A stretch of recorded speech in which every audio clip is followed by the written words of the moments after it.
Good afternoon, everyone. I think we're going to go ahead and get started. We still have some people coming in. Just let you get seated. Well, good afternoon. I am Deirdre McGinley-Geyser.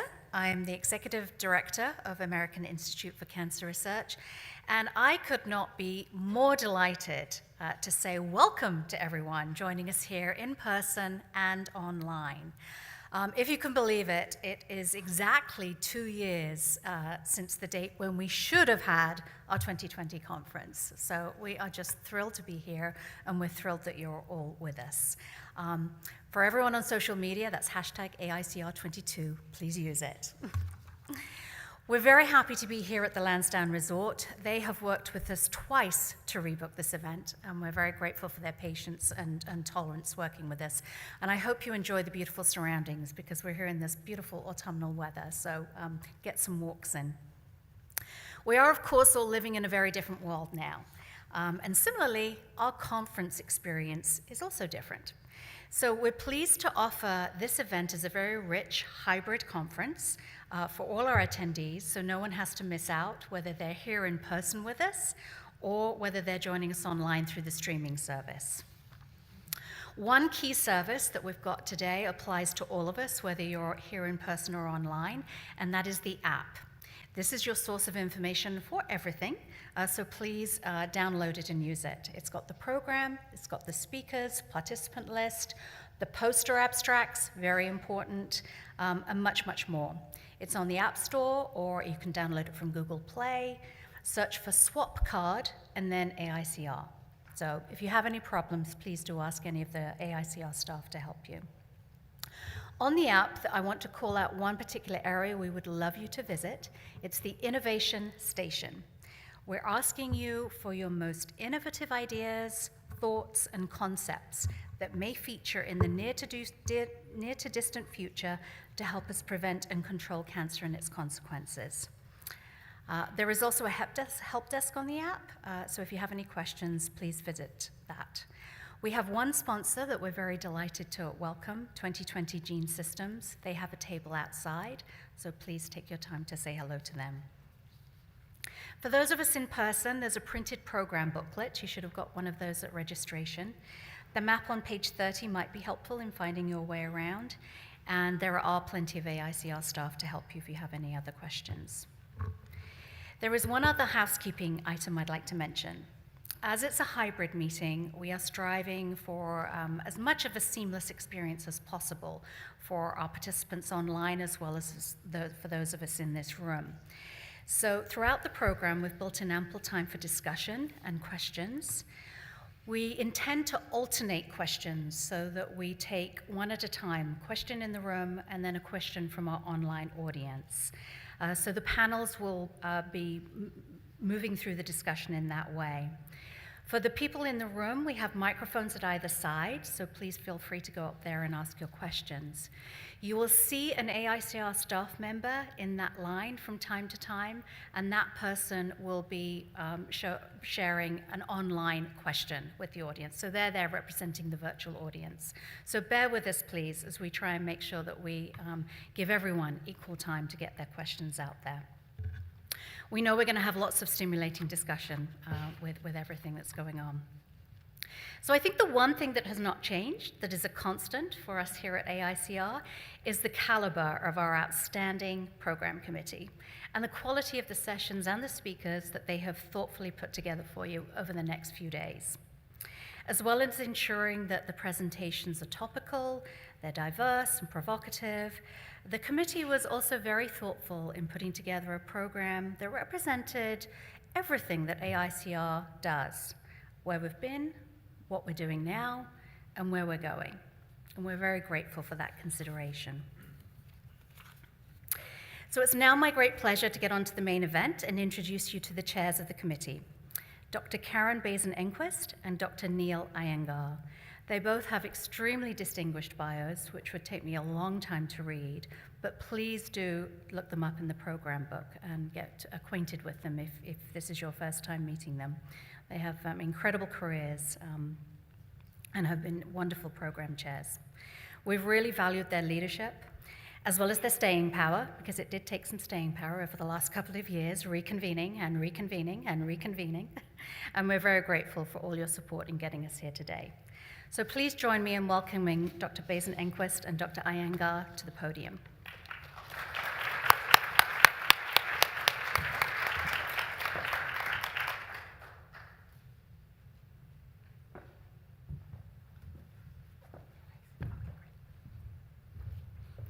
Okay, good afternoon. It's such a great pleasure to be with you all this afternoon and kick this meeting off both in person and virtually. And I'm very excited to be here with my co-chair, Dr. Basin-Enquist, and I'd like to thank the Program Planning Committee for putting together an excellent program over the course of the next few days. I'd also like to thank Deirdre, Dr. Brockton, and AICR for hosting us in this fantastic environment, as well as virtually. We've got a great lineup of speakers over the next couple of days, and this meeting comes at an opportune time where the evidence base in the intersection of lifestyle, obesity, metabolic health, and cancer continues to grow exponentially. And we're very excited for the conversations that we'll be having with the speakers and all of you. Thank you for joining us in person and virtually. This is the place over the course of the next few days where new collaborations will be forged and existing collaborations will take new exciting turns. With that, I'd like to turn it over to Dr. Basin-Enquist to introduce our exciting first panel. Karen? All right, thank you, Neil. Welcome, everybody, and happy Halloween. So we'll be trick-or-treating for broccoli later, so it's awesome. So glad to be back in person. Good to see you all here, and also welcome to those of you who are joining us virtually. Very pleased to introduce this first panel. I think this is a bit of an unusual topic for AICR that we haven't dealt with at our meetings before, but it's increasingly clear, and it's not a new problem, as our speakers will tell you, that we have a kind of mistrust of science and a plethora of misinformation spreading through the country. This applies to, obviously, COVID and the pandemic that we've been dealing with over the past several years, but it's also to cancer and questions related to nutrition and exercise and cancer, as well as cancer and alternative treatments. So we have a distinguished panel here to discuss this today. I'm going to introduce all of the panelists. We're going a little bit out of order because one of our speakers had a little bit of a travel problem, perhaps some misinformation along the way and instructions, I don't know. But our first speaker today, I'll introduce all of them and then just invite them to come on up. Our first speaker is Dr. Sylvia Chou. Dr. Chou is the Program Director in Health Communication and Informatics Research Branch at the NCI and has expertise specifically in cancer misinformation. Our second speaker is Dr. Robert Miller from American Society of Clinical Oncology. He's a medical oncologist and clinical informaticist, and he's the Chief Medical Science Officer at CancerLink, a health technology platform for oncology that's hosted by ASCO. Our keynote speaker is Dr. David Robert Grimes. Dr. Grimes is an assistant professor of radiotherapy at Trinity College in Dublin. He's also a broadcaster and an author who speaks extensively on the impact of health disinformation and conspiracy theory of public understanding of science and medicine. And finally, in the discussion, we'll be joined by Dr. Elizabeth Platz. Dr. Platz is a professor and the Martin D. Abeloff Scholar in Cancer Prevention in the Department of Epidemiology at Johns Hopkins University. She's also the editor-in-chief at Cancer Epidemiology, Biomarkers, and Prevention, an AACR journal. So with that, I will welcome Dr. Chou to the platform.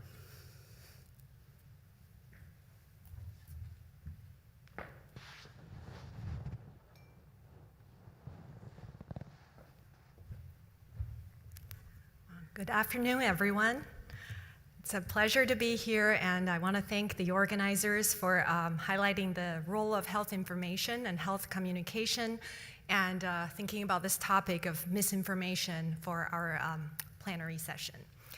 So I am I guess, how do I start this? So I study cancer communication, and I'm part of an unusual branch at NIH. So most of the ICs, we have 23 institutes and centers, have something related to behavioral research, but we're the only, NCI is the only institute with a branch that's focused on health communication. So I'm very lucky to be working alongside with colleagues who think about the processes and outcomes of communication, both patient-provider communication, social media and media communication, health literacy, and all sorts of issues related to how our interpersonal and mediated communication affects healthcare decisions, so cancer treatment, cancer screening decisions, and so on. So let me make sure how do I advance? The big one? Okay. So today I'm going to focus on this topic of complex communication ecosystem and what that means for the way we think about what the role of public health and health communication is, and also when we are dealing with misinformation. And just by way of background, I want to sort of share and sort of, if you look from top to bottom, it's kind of a little bit of a journey of how we got to be sort of really leading the research at NIH on the topic of health misinformation. So we started out, when I started maybe 12-ish years ago, we were thinking a lot about how to meet people where they work, live, and play when we want to communicate with them. So we think about the role of social media that has increasingly captured a critical role in communication, so peer-to-peer experience sharing, and so on. The more we get into thinking about user-generated content, the more we realize that the role we need to hold as communicators may have to shift too, because there is a lot that people see and make decisions on that are outside of the control of public health and clinicians. So about 5 years ago, now 6 years ago, we held a workshop that's looking at mistrust, medical mistrust, general distrust in government and health care institutions, and misinformation in the age of social media. And that work has led to a JAMA paper that's really outlining the direction we want to go. And we then had a chance to co-edit an AJPH special issue, a theme issue, a supplemental issue on the topic of misinformation. And been doing a lot of work with my colleagues and fellows and so on. And we have the chance to also help the Office of the Surgeon General as they identify this as a critical topic for public health. And most recently, I've been in collaboration with the National Academy of Medicine and several other institutions, including the WHO, to look at sort of both domestic and global impact of the spread of misinformation and what we can do about it. So just by way of a definition very quickly, and I realize I can't see my slides too well from this angle, but I'll do my best, so I may not be able to repeat everything in verbatim.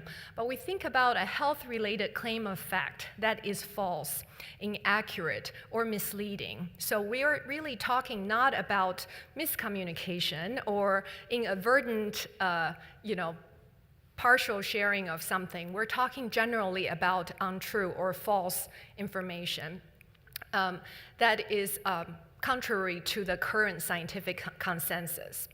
And disinformation is a more specific aspect that's really getting at the intent. So if someone is spreading falsehood for the purpose of gaining profits or a particular political or ideological motivation or purpose, that would be disinformation. And as you know, both from a legal perspective and from a healthcare perspective, sometimes it is very hard to get at intent. We can only look at what's being shared and what that does. So a lot of our work is focused more on misinformation. Definitions aside, we have to also look at things like context, right? And the purpose of sharing and the impact that seeing misinformation or being exposed has on your day-to-day decision making. So context matters. And here I kind of go back to my many years ago doctoral training, which is in sociolinguistics. And we know language is never just words, right? There's a lot about relationships and how information is conveyed that can have other layers of impact. So are we in a situation of a perfect storm when it comes to cancer communication?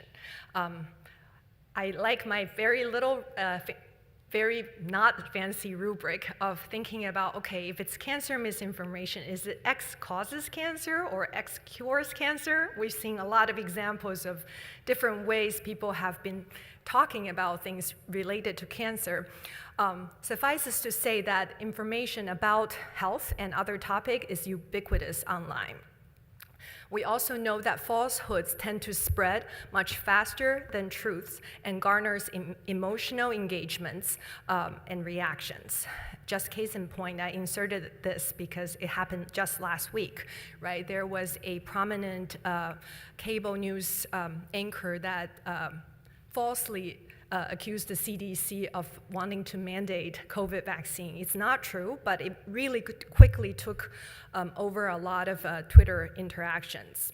And it was obviously refuted, debunked, but it happens. It has happened, right? So we also know that credible information tends to be complex, and I know all of you do this work, whether it's in diet, physical activity, or nutrition, and so on, where a lot of the science you try to convey is not simple, right? And there may be very much a nuanced and that, or even evolving, and sometimes conflicting and uncertain. So uncertainty communication is another area we really have been invested in.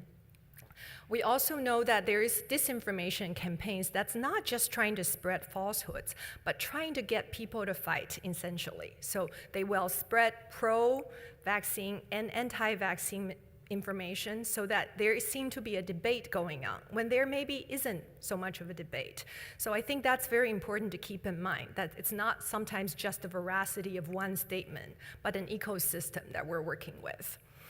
Mistrust in science, I don't need to go too much into that, but we know that that is something that is very concerning for people working in public health and government entities. So we know emotions, politics, and ideologies are at play. And here I want to emphasize one small piece, which I think is for those of you working in health disparities and people working with populations that may not have English as their first language, immigrant populations and transnational groups, which is that we're seeing a lot of false messages that are targeting people whose first language is not English. We also know that platforms used by immigrant populations are often very inadequately moderated. Content moderation is very varied. So whether it's WhatsApp or WeChat and so on. We also know that non-English content is generally less, there's a lot of information void when it comes to credible information, and that's all being documented in recent literature. We also don't have a lot of popular voices that can easily debunk or correct information existing across different languages and platforms. And lastly, there's cross-platform sharing of information. So it's not easy if you're doing content analysis just on Twitter or just on Facebook or YouTube to be understanding kind of the dynamics that's being shared across. So that begs the question, why do we care and what can we do about it? So I'll start with the sort of impact part. And I think here are some of the cancer prevention and control related outcomes that we have to be examining. From prevention, screening, treatment, to follow-up care, decision-making about these activities, recommendations, as well as patient-provider relationships. So as I shared earlier, sometimes communication is beyond information sharing. It's about relationship building. And so are we leveraging trusted relationships, or can the spread of misinformation further erode the trust one may have in their clinicians? And I'm really grateful that Bob will be talking more about sort of the professional context and how do we think about misinformation either as an oncologist or any healthcare professional. So there's a lot about relationship that I think deserves our attention in this ecosystem. Also, individually, there is effects on your psychological and emotional well-being. If you see that this is a debate, I don't know who to trust anymore. How am I going to make a decision for my children, let's say for their vaccinations? I don't know who to trust, and you can become more, skeptical, fearful, or just apathetic, right? I don't know what to do anymore. Or financial losses. There's been some examples of cancer misinformation that has actually affected people going for treatments that are not helping them but costing them a lot of money. So exacerbation of health disparities is definitely something we're seeing and seeing documented in the literature. So this is a lot of information, but I just want to kind of highlight it again about kind of where we need to go. So I'm going to be focused on some of the research priorities going forward, and hopefully some of it will resonate with you in terms of how you can take your work forward with in mind that there is a level of misinformation or mistrust going on. One thing that I did not put on here that is pretty much underlying everything is health disparities and thinking about equity in communication.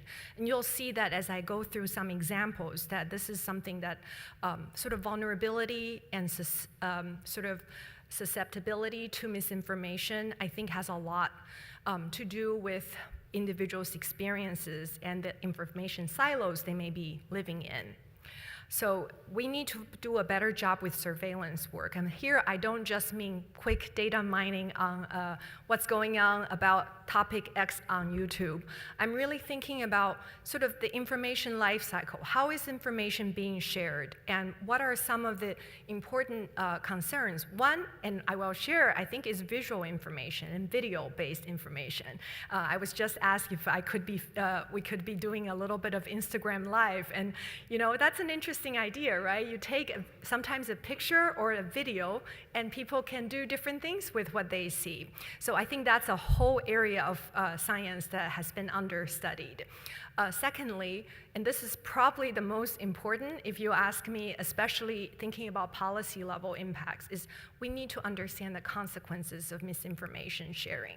And this is, again, not just, healthcare expenditure or mortality and morbidity, but all sorts of other downstream effects of misinformation.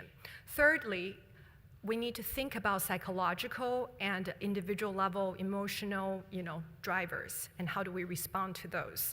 And lastly, intervention development. And I'm really excited to be working with a few wonderful colleagues on a review of mitigation strategies that have been published to date. We really want to start to get a sense of what's being tried, what has worked.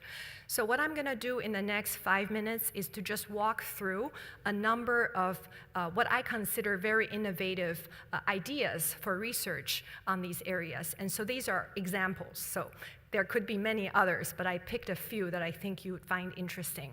In terms of surveillance, I thought the work from West Coast, Stanford, and a few other colleagues, centers together to look at sort of the narrative around COVID vaccine disinformation.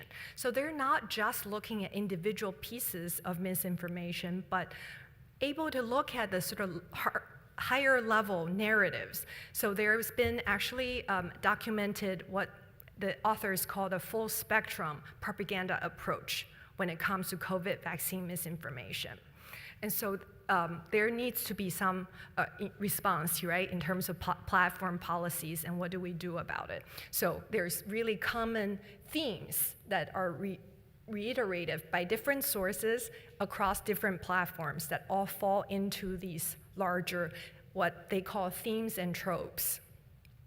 Another example of surveillance work is still very much new and growing, is on looking at visual health information. And one of my mentees, Katie Healy, has recently published, in collaboration with a few other colleagues, a paper that's really trying to taxonomize how do we look at visual misinformation. And this picture is a little bit small, but basically it's an example of a manipulation where this was Bill and Melinda Gates Foundation facade, and then someone superimposed information that alludes to vaccine causing harm for reproductive health over the picture. And so the idea is that you can recontextualize a piece of visual information, you could manipulate it, as this example shows, or you could fabricate it. And this is not just happening in political spaces, it's also happening in health topics. In terms of consequences, this was a very exciting paper. This was one of the first that linked exposure to COVID vaccine misinformation to vaccine hesitancy. And this was actually identified across political and social demographic factors. They were able to see that if you are exposed to this information, you're actually more likely to be refusing vaccine. And so this causality and direct relationship was documented, and there was a temporal lag. They're looking at it at county level. And so this link, even though it may be intuitive, I think it's very important for us to actually ascertain.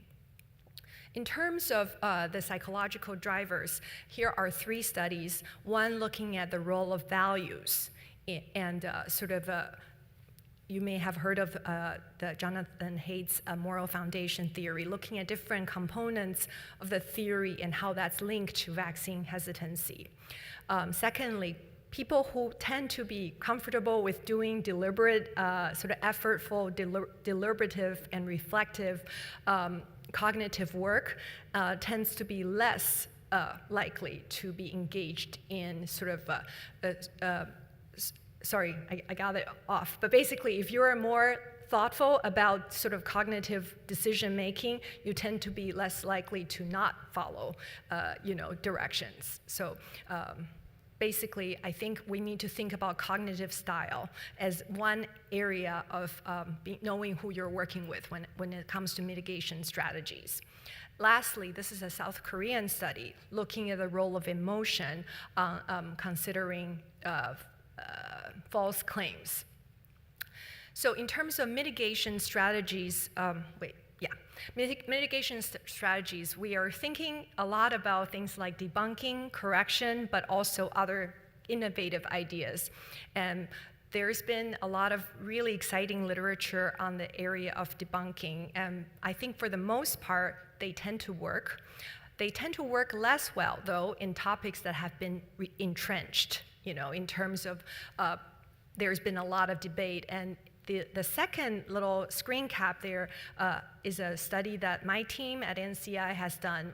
We did an online experiment, and we found that across different topics related to COVID, the ones that are less entrenched in terms of public discourse, we have the most chance to move people. So in this case, it was the choice of using unproven treatments such as hydroxychloroquine. People were more likely to change their minds. We use narrative. They say, okay, I see. Whereas vaccine and social distancing, we weren't able to see as much of an effect. So I think a lot of times when we think about mitigation, we need to think about the topics that we're dealing with and how much people have been hearing about it, and is it something that we can use any kind of correction to work with. So I will go to the scoping review. This is a paper that I'm in the middle of working with, our whole team is working on. We're combing through a lot of literature to look for promising strategies that have been published on the topic of mitigation. So there are many different examples. I gave you 3 here, but we're excited to see what's been published and what's being done. On that last one, on pre-bunking, how many of you have heard of pre-bunking? I see a few hands. Actually, it's on today. This morning's NPR had a whole coverage on pre-bunking, so we were, those of us studying this were pretty excited to see that, it was picked up by NPR News.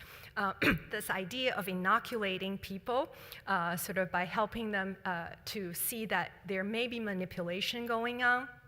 And this whole series of studies that's happened in the last 6 months have been very exciting.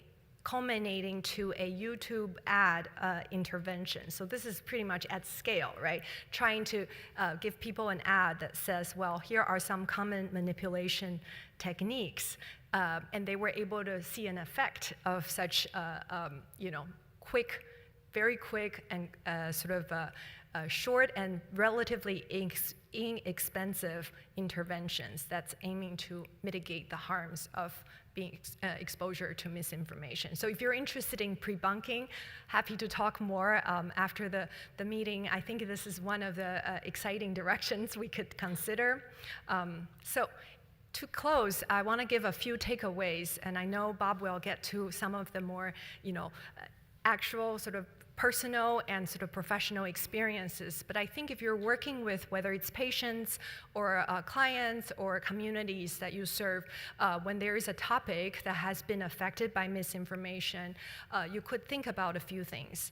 It helps to step back and discuss the scientific processes and be very transparent about what we know, what the science is still evolving. We need to also not just always cite the same source. We need to leverage a broad range of credible and trusted sources.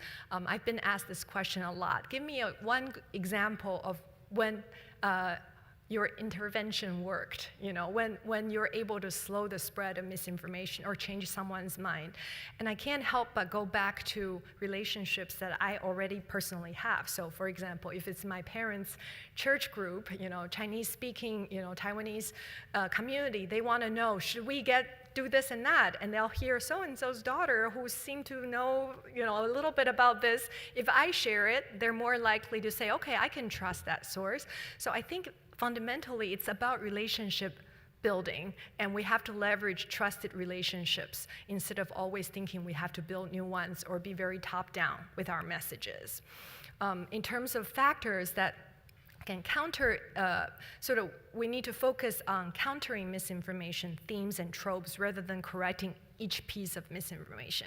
I love one of the quotes in one of my working group. They're like, we can't AI our way out of this. We can't just think there's some great way to scrape the data and correct all the falsehoods. That will never work. I think we really need to we should try to think about opportunities for machine learning, but I don't think we can wish it away just by identifying every piece of falsehoods. Last point is about false balance, and I think this is very important. When a topic becomes, portrayed as debatable, sometimes it's easy to say there are two sides, right? Are you pro-vaccine, anti-vaccine? Are you pro this cure for cancer or anti? But sometimes we have to step back. Is that position ourselves with a false balance or false dichotomy? So where is the science, and how do we convey what we want to do?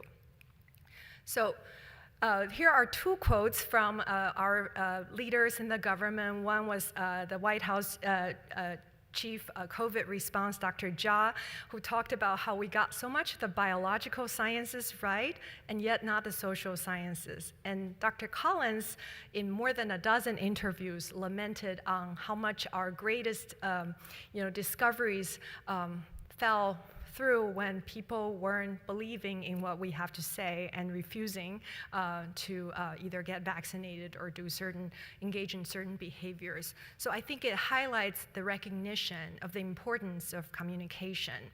And so here are some things that I think we need in terms of multidisciplinary social and behavioral science.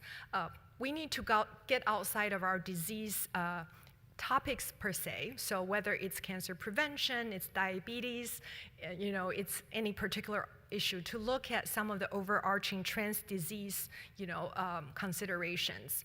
We also need more community-informed, bottom-up, kind of use-inspired research. If at the end of the day we can make our research more useful, I think we would feel like we've succeeded. We've all written papers, we have great science, and we write up practical implications. Not so sure if that implications would be adopted in actual practice. So I think we need to think back and see how can we make our research more useful. And another part is data sharing and transparency. So some of the critical topics for studying includes trust and mistrust. health science and media and digital literacy, and thinking about decision making under uncertainty. So to close, I'm excited to share that we have a new health communication program at NIH that's being funded by the Common Fund. That's the NIH Common Fund. There's a website, there's a lot more information there that you can find. I'm one of the coordinators. The goal here is to really think about defining and testing novel approaches to health communication that is community engaged and very practice and sort of community inspired. And that one unique part is we want to build a team that is a full cycle translational. So we have basic science, applied research, and D&I expertise kind of all working together to learn and inform one another's work. And so this is all hopefully coming out next year, and I really encourage you to stay tuned and tell your colleagues about this opportunity, because I think it's really important. It's an important time to consider how to do health communication science to be meeting the needs of this complex information ecosystem. So I'll stop here, and I think Bob will be next, and I'm looking forward to more discussions. So thank you.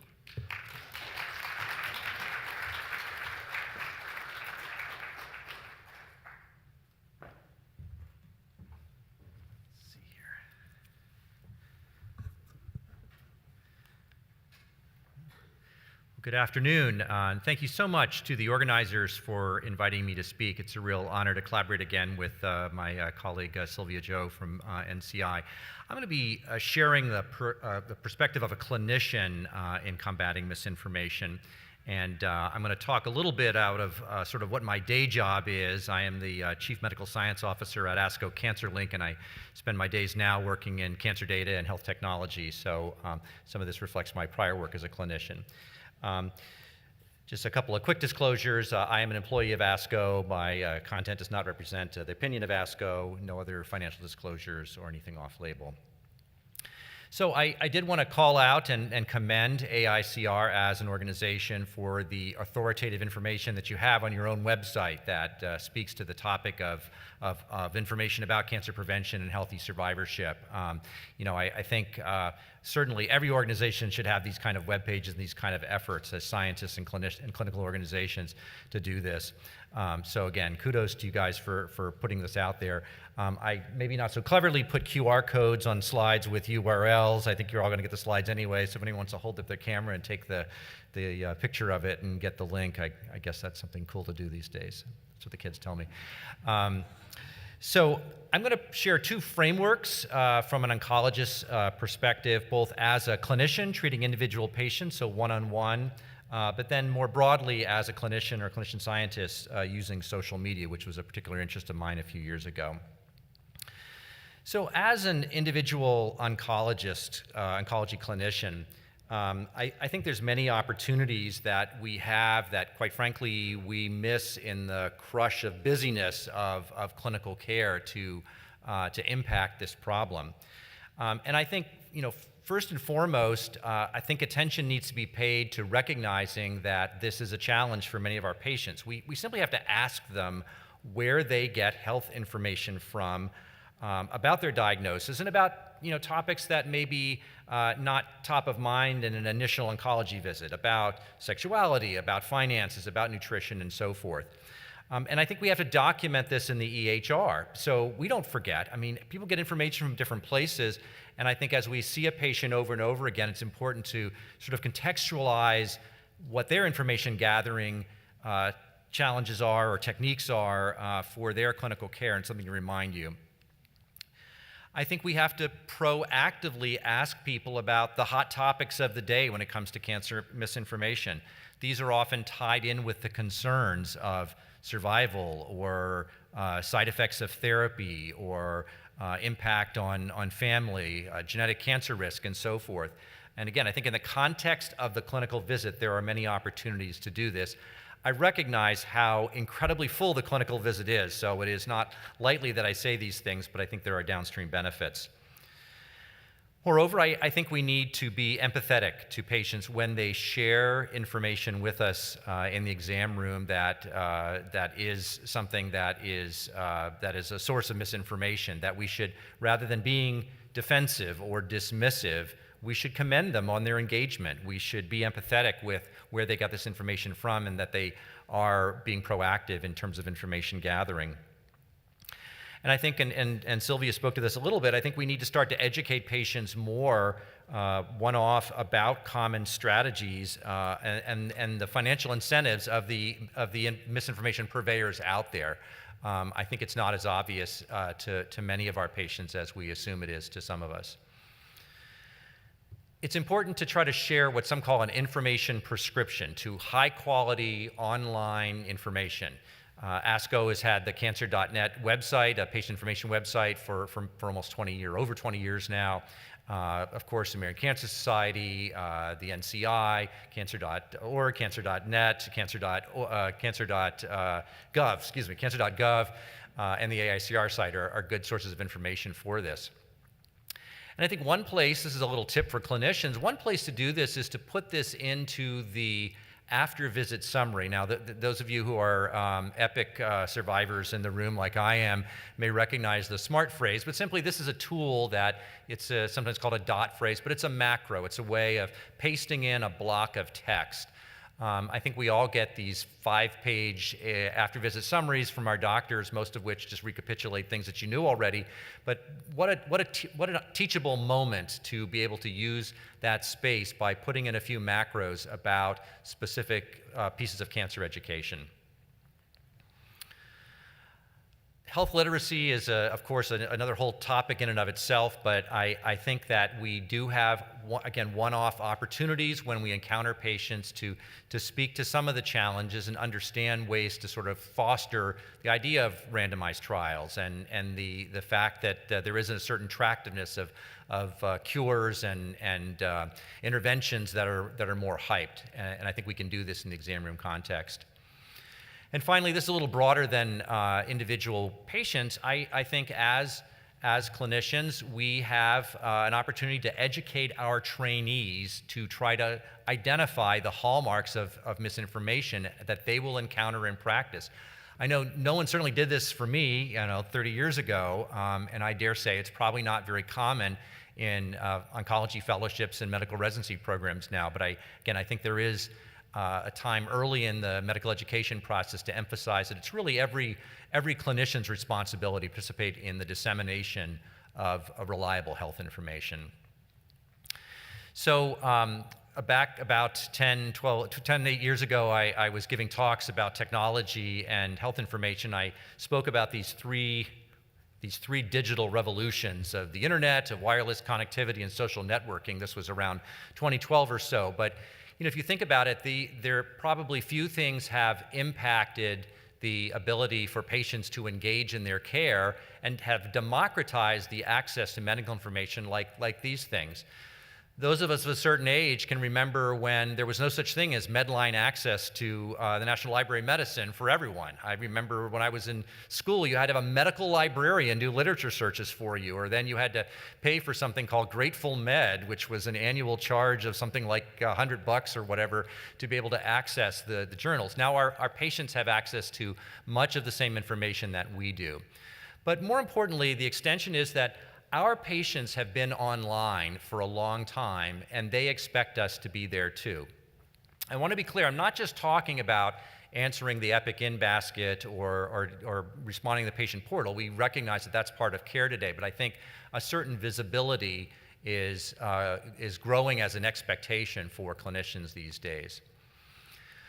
One person that has written about this is Dr. Brian Vardabadian. May not be familiar to many of you, but Brian is a pediatric gastroenterologist at Baylor Texas Children's. He's he's thought a lot and written a lot about the role of the physician in the modern age of communication and technology. And he's sort of popularized this idea of the public physician, that a public physician, again, I'm not just referring to thought leaders and academics, but a public physician, in his view and that of many others, is someone that has a certain professional obligation to connect more broadly beyond the exam room. Again, as an oncologist, that's not something that is in your DNA necessarily. And I think that, again, there's a set of patient expectations that these are things that could be happening. So to talk a little bit about sort of the social media opportunities, I'll tell you a little story. So in 2007, I was serving as the community oncology seat on the ASCO board of directors, and because of my interest in technology, I was assigned to the ASCO technology committee, or whatever it was called then. And the ASCO staff were sort of looking into the idea of, well, should ASCO get involved in social media? Is this something for a member benefit? Again, this is 2007, 2008. And so I said, okay, I'll take one for the team. I'll join Twitter and Facebook and a few other things, and I'll just see what this is all about. So I created a Twitter account. My Twitter handle at that time and still today is RSM2800. Why 2800? Well, that was my street address in my office in Sacramento. I was so unoriginal, I had no idea what else to put in there. So that has followed me, for the last 12 years. So I joined Twitter. A couple years go by, and not much happened. I don't know if you can see this, but I think after 2 years, I had about 45 tweets. I had 175 followers. Most of, I think, were ASCO staff members trying to see if I was going to make a fool of myself. But what happened was I stuck with it, and I started using Twitter as a communication channel at scientific meetings, particularly the ASCO annual meeting. Others became interested in this, and so this phenomenon grew. And today, this is my Twitter profile. As you can see, I look younger in my picture. I don't know how that happened, but so instead of 175 followers, I now have almost 15,000 followers, some of whom are not Russian bots, I'm told. But I think the point was that what happened between then and now was that social media became a way of communication for professional connection, for sharing interesting ideas and finding collaborators. And for ultimately connecting with patients, not one-on-one. Again, I want to be very clear, I'm not talking about using social media to deliver care, but to deliver education and public health messaging. And that's pretty much what I've done, and I think where I've spent some time and see some value in this. Now, I'll also say that I certainly recognized how much the world has changed from that first slide to this slide.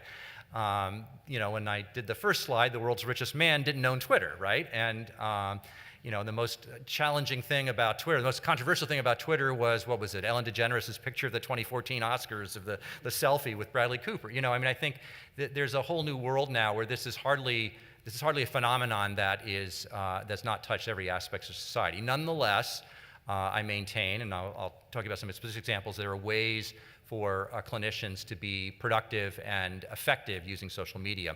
Now, a lot of the early attention to social media was around the do's and don'ts, which is strong emphasis on the don'ts. Almost every article that was written in the first few years was don't do this, don't share, and this is all good advice. Many societies have done this. At ASCO, a group of us up in the left upper corner there, or the right upper corner, put together a little paper about practical guidance. And I think these things are valuable. They tended not to emphasize the positives, the advantages of social media as a communications channel, and they focused a little bit on the challenges. But I think, slowly this grew. And even even an organization like the AMA, not necessarily the most nimble organization in the world, recognized that this is in their recent Code of Medical Ethics. They talk about a lot of the things to be aware of, which again is very appropriate to mention, but they also acknowledge that, I'll just read a couple words here, it enables, social networking enables individual physicians to have a professional presence online, foster collegiality and camaraderie within the profession, provide opportunities to widely disseminate public health messages. Again, I saw that personally. When I started using social media, I was a community oncologist. I didn't have research efforts of my own. I was interested in taking care of my own patients, but my network grew and my impact on patients grew as a result of social media. One common place where social media is used in the professional context is at medical conferences. Again, this was a novel, sort of quaint idea 10, 12 years ago, and this was actually, it's just a screenshot of a paper that a couple of us put together about the use of Twitter at medical conferences, at the ASCO annual meeting specifically, in 2010 and 2011.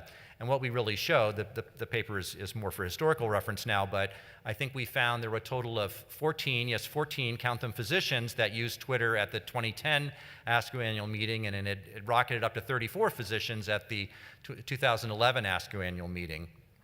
And these are the contemporary statistics. This is from a company called Simpler, which does a lot of these social media analytics, but it's in the thousands of physicians using this to share information, to actually, if you think about it, to broaden the scope of the conference. For so many years, going to the ASCO annual meeting, yes, there would be some press coverage, and sometimes journal articles released around the same time, although simultaneous publication wasn't that common. But you didn't really hear much about the conference. Now with social media, the conference is happening to everyone worldwide, and there can be interactions, there can be the news from a plenary session can hit the airways right away. So I think, again, another opportunity to combat misinformation by sharing legitimate information. ASCO has embraced this they've put together these groups of physicians and others who are the featured voices at their various meetings. This was from the ASCO Quality Symposium, these 8 folks. And point out, not all are oncologists. Patty Spears is a patient advocate, and others are health services researchers. And they look at a hashtag like ASCO QLTY22, and they tweet legitimate information about the annual meeting, so the science is shared more broadly and the conversation starts. Another group that has done this is called OncoAlert. This is, I think, a purely volunteer nonprofit organization. It was organized by an oncologist named Gil Morgan, who I believe he's an American oncologist who practices in Sweden. But it's about 100 faculty, all volunteer. Some are well-known academic thought leaders, others are community oncologists, and a large number of patients and patient advocates as well, who share high-quality, legitimate information at meetings to bring the audience to bring the science to the audience in ways that they couldn't otherwise get it. Another phenomenon, which has again been around for a while, is the tweet chat. Again, maybe familiar to many of you by now, but a tweet chat is a live Twitter-based public discussion. It's always around a specific hashtag. Sometimes it's moderated, or there may be a Q&A. It's oftentimes pre-scheduled. One of the most impactful, or at least well-known, tweet chats was around breast cancer. It was called BCSM, or Breast Cancer Social Media. And it was begun by a couple of breast cancer survivors and patient advocates on 4th of July in 2011, as well as a breast surgeon from UCLA. And this community just grew exponentially. I practiced in the breast cancer space for a number of years, and I was a participant for several of these, but you can see some of the stats here. It was almost 20,000 people were participating in this in the last few years. This was a weekly sort of supportive chat around a hashtag, sometimes around specific questions. The professional participation was also fairly high. This was actually a paper from the Journal of Patient-Centered Research and Reviews by Matt Katz, who's a radiation oncologist in Massachusetts. And again, the slide may not project to the back, but the curve that's going up is doctors and healthcare professionals as participants in the BCSM social media chat. So again, opportunities for clinicians to be a part of these kind of conversations with patients and share valid information. So, what are the specific strategies or things to think about? And Sylvia mentioned this, that we really have to not underestimate the authoritative voice of scientists and clinicians in public spaces. Yes, there's a lot of cancer information, but people still want to hear from us. And the dilution of bad messages is something that is still an opportunity and a responsibility for all of us. I think when you're using a social media outlet like, say, Twitter, of course, curating and disseminating credible information, but often I find it helpful to link it to something. Again, I think this is very common now in Twitter, but I rarely send out tweets anymore that's not tied to a website or someone else's information or something that I know is legitimate. Sometimes just for, for kicks, you'll do something that's a little bit lighter, but I think there's opportunities to bring people back to the primary literature, frankly. Other channels, I'm not really going to talk about them too much, but some of my colleagues in oncology are big on TikTok and Instagram. As some of you may know Dr. Don Duzan. He's a medical oncologist at Brown. He's a big TikTok star. But again, he's reaching broader audiences doing these things, and I think there's definitely opportunities there. I think another thing to think about as a scientist and clinician is the institutional dissemination of research. And this is maybe a little more niche, but how many of us have seen, we may be co-authors on a study or something, how many of us have seen our institutions, press offices, maybe not quite get it right, and hype it more or whatever? You all know what I'm talking about. But again, I think there's a responsibility that we have to communicate the science in a way that minimizes this type of cancer information. Again, Sylvia spoke at this at length, but I think we can do this as the researchers and as the clinicians that may be a part of that. The concept of complicated concepts like numeracy and literacy, again, I think these are challenges, and it's hard to do this in one-off 280-character tweet, but I think it is something that there are opportunities to do this. And above all, maintain professionalism. When you're a clinician, patient privacy is paramount. You should be familiar with your organization's social media policy. Almost all have them now. You shouldn't tweet anything that allows patients to be individually identified. You don't use social media to provide specific medical advice. Take those conversations offline if patients reach out to you that way. And be aware that there are these boundaries with engaging with some. And finally, I'll just maybe we'll bring this up in the conversation. Some of you may have seen this. This was an editorial from Holden Thorpe in Science from I think about 2 weeks ago. And I'm going to end on a little bit of a darker note here. This was I know you can't. I was hoping I could be able to read it, so I can't from this angle. But it's basically this was Dr. Thorpe was commenting on the Florida Surgeon General's comments about COVID and COVID vaccination. And basically the point of the editorial, which I acknowledge is an incredibly charged topic, but it's really, do we as scientists have a right, do we as scientists have an obligation to police our own community? Why aren't we doing this? Why aren't we calling out people that are purveying misinformation?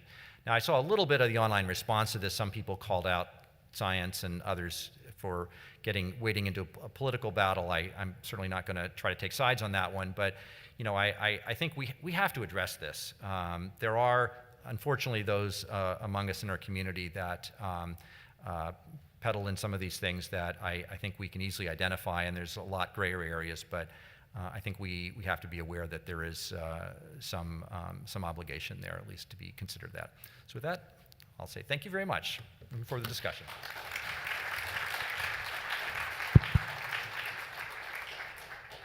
Great, thank you so much. I think Dr. Grimes is here. Yes, so I'd like to invite Dr. Grimes to the podium to deliver our keynote address.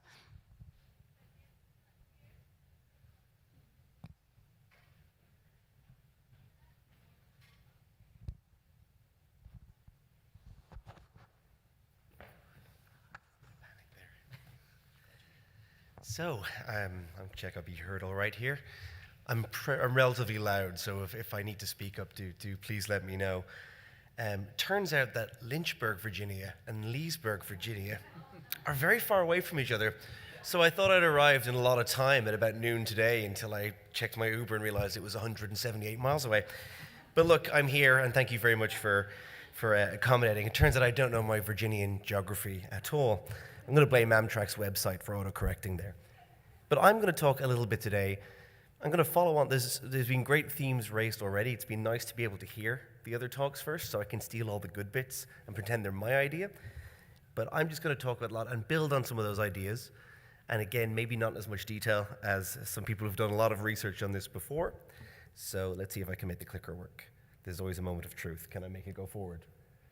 I can make it go forward. That's fantastic. All right. So let's kind of get into it a little bit today. We're talking about cancer misinformation, oftentimes like it's a very new thing. But actually, we need to go back a little bit and put it in historical context. Since as long as humans have gotten cancer, which is pretty much as long as humans have existed, there has been snake oil for cancer. And there's a few different hints linguistically about that. We have different etymologies for words in different languages to describe people who are hawking false cures. Charlatan is French in origin. Charlatan is French in origin. Does anyone know the origin of the word quack? It's Dutch. It comes from quacksalver, one who hawks salves. There is about, I think I looked this up once, about 15 different terms in different languages for people that do this. And these are obviously not new concepts. Now, this is pre-scientific medicine where people often didn't have those options. We also see one that's very relevant today is snake oil. Snake oil actually was originally once what it said on the tin. It was oils that was extracted from the skin of snakes.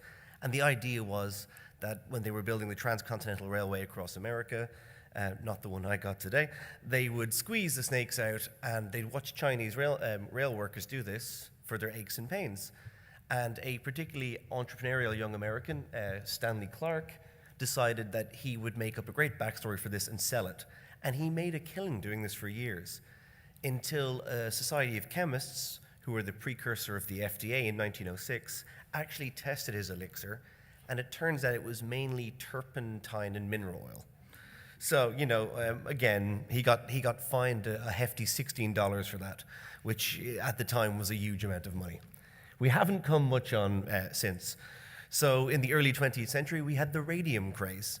They loved radium for everything here. I particularly like the radium suppositories, which I don't recommend. And the irony is they were so close to something that is, a semi-realistic cancer treatment, but they were so far away. And again, this is such an old problem that we had to start bringing legislation in the 20th century to deal with this.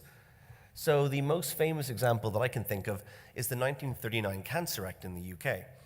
So what had happened was, just in the lead up to the Second World War, there were so many people hawking these useless remedies that patients were suffering very badly. Radium was one of the least worst you could get.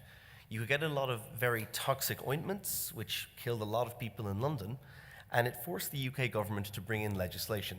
And the legislation they brought in was the Cancer Act, which is still on the statute books to this day. In fact, people are still prosecuted in the UK for selling fake cancer cures. Now, the irony is the Cancer Act, which was quite a forward-looking bit of legislation, came into existence 10 years before the NHS. So it is older than the UK's NHS, their National Health Service. And that's how much of a problem this has been for how long it has been. And this is just to give some historical context before we launch in. So cancer misinformation has been a problem for a very long time, but the game has changed. And I think we saw in some of the previous talks, the game has changed a lot. We need to understand why. Oh, by the way, years ago, the FDA kept a list of fake cancer cures you should look out for. They no longer update this list because it became overwhelming to do so, right? So on that list, there was things like shark cartilage, which you might think is strange. It's the corruption of an idea from traditional Chinese medicine that sharks don't get cancer, so if you eat shark cartilage, you won't get cancer either. Firstly, medically, I don't need to tell this audience, that doesn't make a whole heap of sense. Naked mole rats don't really get cancer either, but we don't recommend eating them because they're ugly, mainly. But also, it did lead to the culling of about 20,000 sharks a year off Florida. So there you go. That was one of their things. They had lots of stuff, and they had to even say, we no longer keep this list up to date. We simply can't. And there's a huge amount. I only have a small section. You can probably read some of the text. It's an old one. I think I took it in 2017. 2018, they stopped keeping it. And I understand why. And the problem appears to be worsening. Again, we saw two fantastic talks before this that actually gave some context to how bad things are getting. So I'm blaming Facebook a lot here, but we could take any social media platform. TikTok is particularly rancid, but we'll talk about that a little bit later on. So Facebook is what, people of an older age tend to use. I now have to put myself into that category as well, so please don't take offense. We've seen that people are being bombarded with ads for fake cures. We've seen that this is a particularly aggressive problem on certain platforms. In 2016, over half the most shared stories on social media that involve cancer were naked misinformation. And that was a conservative estimate because we can't actually see what goes down the rabbit hole. And it gets a bit more difficult to actually trace misinformation online because it turns out a lot of this stuff is shared in closed groups, usually of cancer patients. Most people don't go searching for cancer cures and cancer treatments unless they are diagnosed or someone they love is diagnosed. And at that point in time, they become exceptionally vulnerable because they have no, something that makes us consider our own mortality is not something we necessarily want to think about. So the people that get into this or get victimized by it are almost universally at a very vulnerable position. And this is why it is so damaging. And it's a bit different, by the way. I do a lot of stuff on vaccine hesitancy, and I think it's already been alluded to in a previous talk here. It's a little bit different because vaccine hesitancy has very much an ideological root. But cancer misinformation is a more equal opportunities offender, and we're going to hopefully see a little bit of that now. So why is this so prevalent? I think you might know the answer to this already. There was a great article that many will have read in 2018 in Science about the spread of true and false news online. And it turns out that if you feel that false news always wins out, it does. It wins out by orders of magnitude. And why does it win out? Well, firstly, it's usually simpler to grasp, it's more emotive, it's more direct, it's more confident in its claims. David Gorski, some of you might know from Science-Based Medicine, he's been ranting about this for 25 years, I'm a big fan of him. He pointed out it's this reason this is all propagating so much now is the same reason most conspiracy theories and false information is going out, because social media has made it so much easier to take a bad idea and repackage it. Again, a lot of these bad ideas are very old ideas, and we'll see that in a few minutes, right? And the Lancet Oncology in 2018 had an editorial. I just took a bit from it there. I'm not going to even try and read it, but I've put it up there for your entertainment, only because there's a plant in my way, so I'm not going to try and read through the plant. But essentially, this is a real problem, that people are choosing unproven or non-working remedies over stuff that really is effective.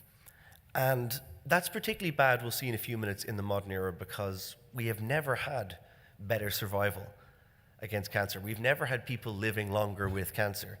And yet this kind of stuff, we'll see, threatens us a little bit on that regard. So let's go on here. So just to make this point, right, what makes us susceptible to cancer misinformation? There's a lot of things.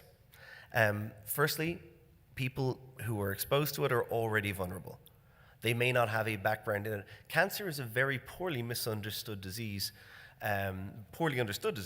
despite the fact it affects so many. It is very hard for people to necessarily grasp the fundamentals of it, and therefore they are at a disadvantage once someone comes to them and very confidently tells them there is a cure or there is a treatment. Doctors and scientists can't do that. We have to play by the rules of science, which is we can give estimates and uncertainties and most likelies. That is not as reassuring as someone who will tell you instantly this is going to work or this is not going to work, right? So that already is a disadvantage. And I do love this bit from the American Cancer Society.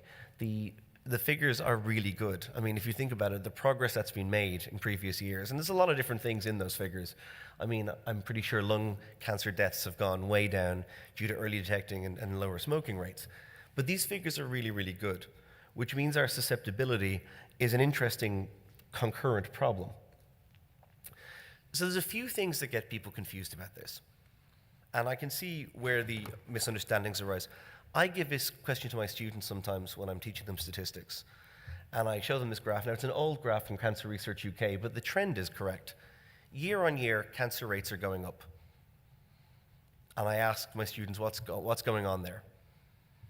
And the vast majority of them will answer that obviously the world has become more carcinogenic, more dangerous. And that probably seems like a fair assumption, right, on some level. Now, I know this audience are far more informed about, you're all looking at me like, we're not going to fall for that. But people do, and you got to remember, most people that don't have the background that you all have are more susceptible. What actually has happened is The reason this graph is going up so much is that we have markedly less of this, right? We don't have people dying of tuberculosis to the same level. Infectious disease, let's take COVID out of the equation just for a little while there, was something that we had relatively under control. We are living longer, healthier lives. And cancer is ultimately very strongly correlated with aging.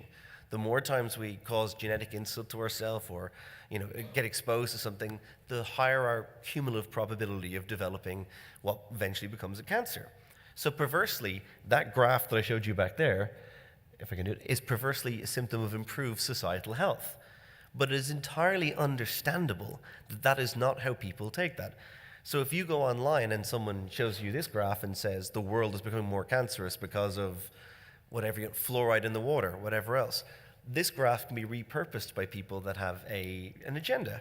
And it's a very powerful one. It would work for a lot of people. So we'll go on a little bit. So, and there's a few different types of cancer misinformation I think that we could put into a kind of a weird umbrella.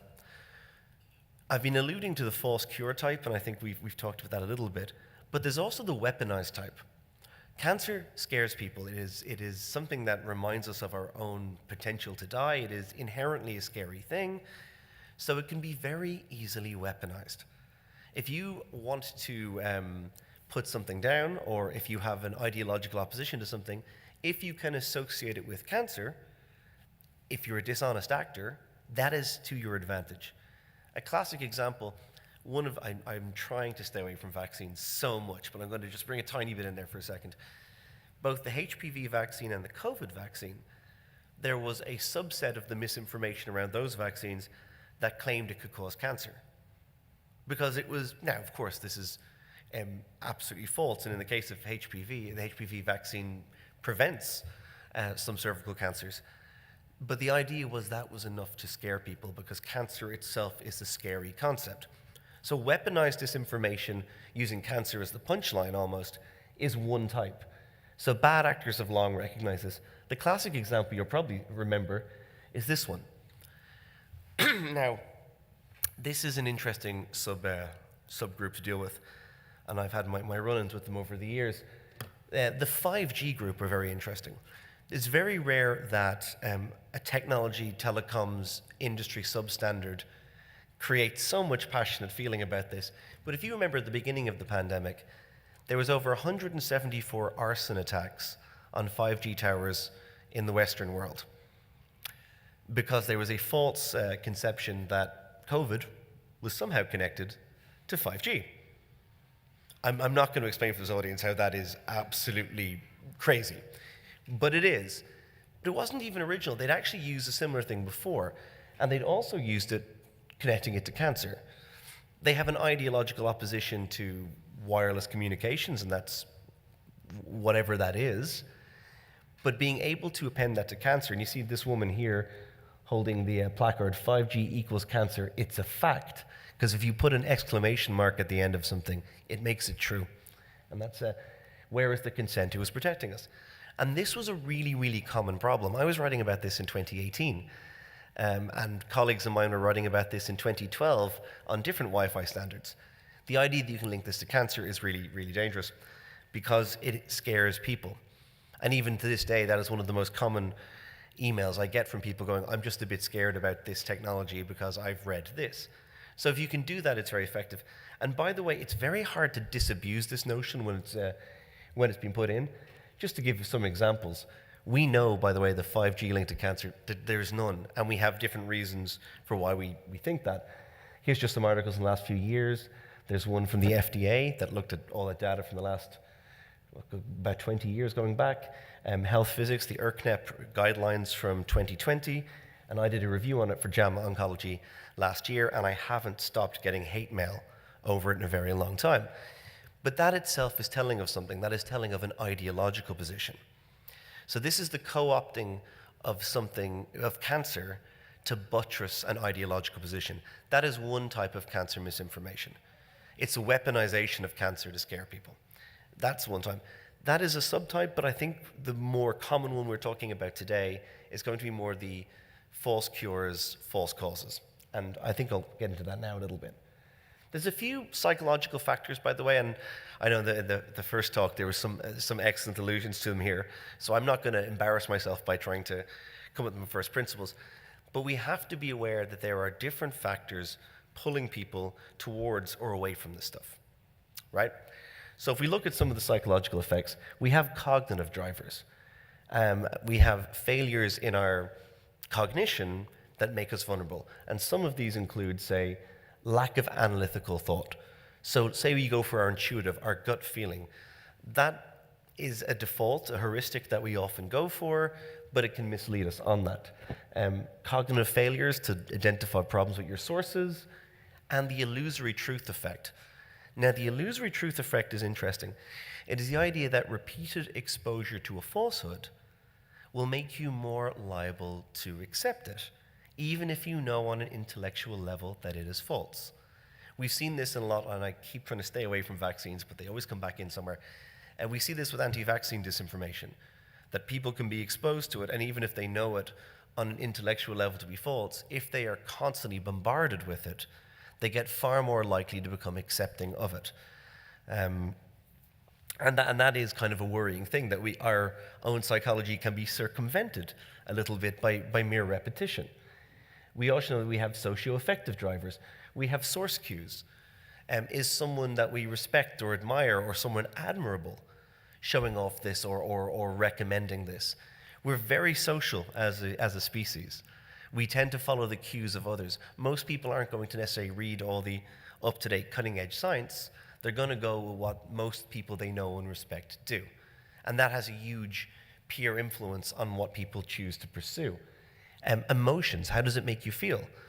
If it has an emotional affect to you, you are more or less likely to reject something. And we should just see some examples of that as we go. So, for example, influencer culture is a massive part of the socio-affective drivers of whether people accept health misinformation. Does anyone know who that is there? That is Gwyneth Paltrow. I think she has an Academy Award, doesn't she? She is an Academy Award-winning actor. She also runs a website called Goop. Yeah, I see your head shaking, so some people know what Goop is. Goop is technically a lifestyle product website. They just tend to sell lifestyle products that either help you with diseases that don't exist or make medical claims that can't be substantiated. And she's made a lot of money doing this. But because she is seen as a successful person, people wish to emulate that. It's the whole idea behind the term influencers, is that people are trying to emulate the behavior that they see. So the pattern that people see is success, therefore I replicate that. Oprah Winfrey in the middle here has a really interesting history of health misinformation being propagated on her shows and outlets.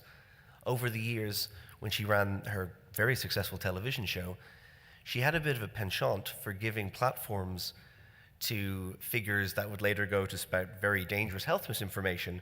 I would include her protege, Dr. Oz, as one of those people.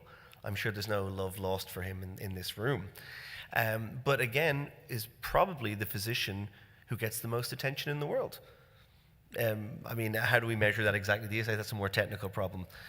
But again, these people are trusted. They occupy a position in society, and that goes back here. If we look at this again, these are elites, in-groups, and attractive socioeconomic filters. If they make a recommendation, it doesn't matter if a Surgeon General is saying one thing, that's probably going to have more clout. Well, unless it's the Surgeon General of Florida, in which case we have deeper problems to worry about. But the classic example of this is the Steve Jobs story, which is a very grim one. Steve Jobs, as many of you know, died in 2011, and again was widely admired in the industry for being a genius. Steve Jobs had a particularly rare form of pancreatic cancer that was treatable surgically, and he was recommended to get surgery. He went to gurus and people that he believed knew better. He took Gerson therapy, which is basically juice therapy. He did acupuncture for cancer. That's not something I think most physicians would recommend. But essentially, he delayed getting treatment until it was too late, and he died.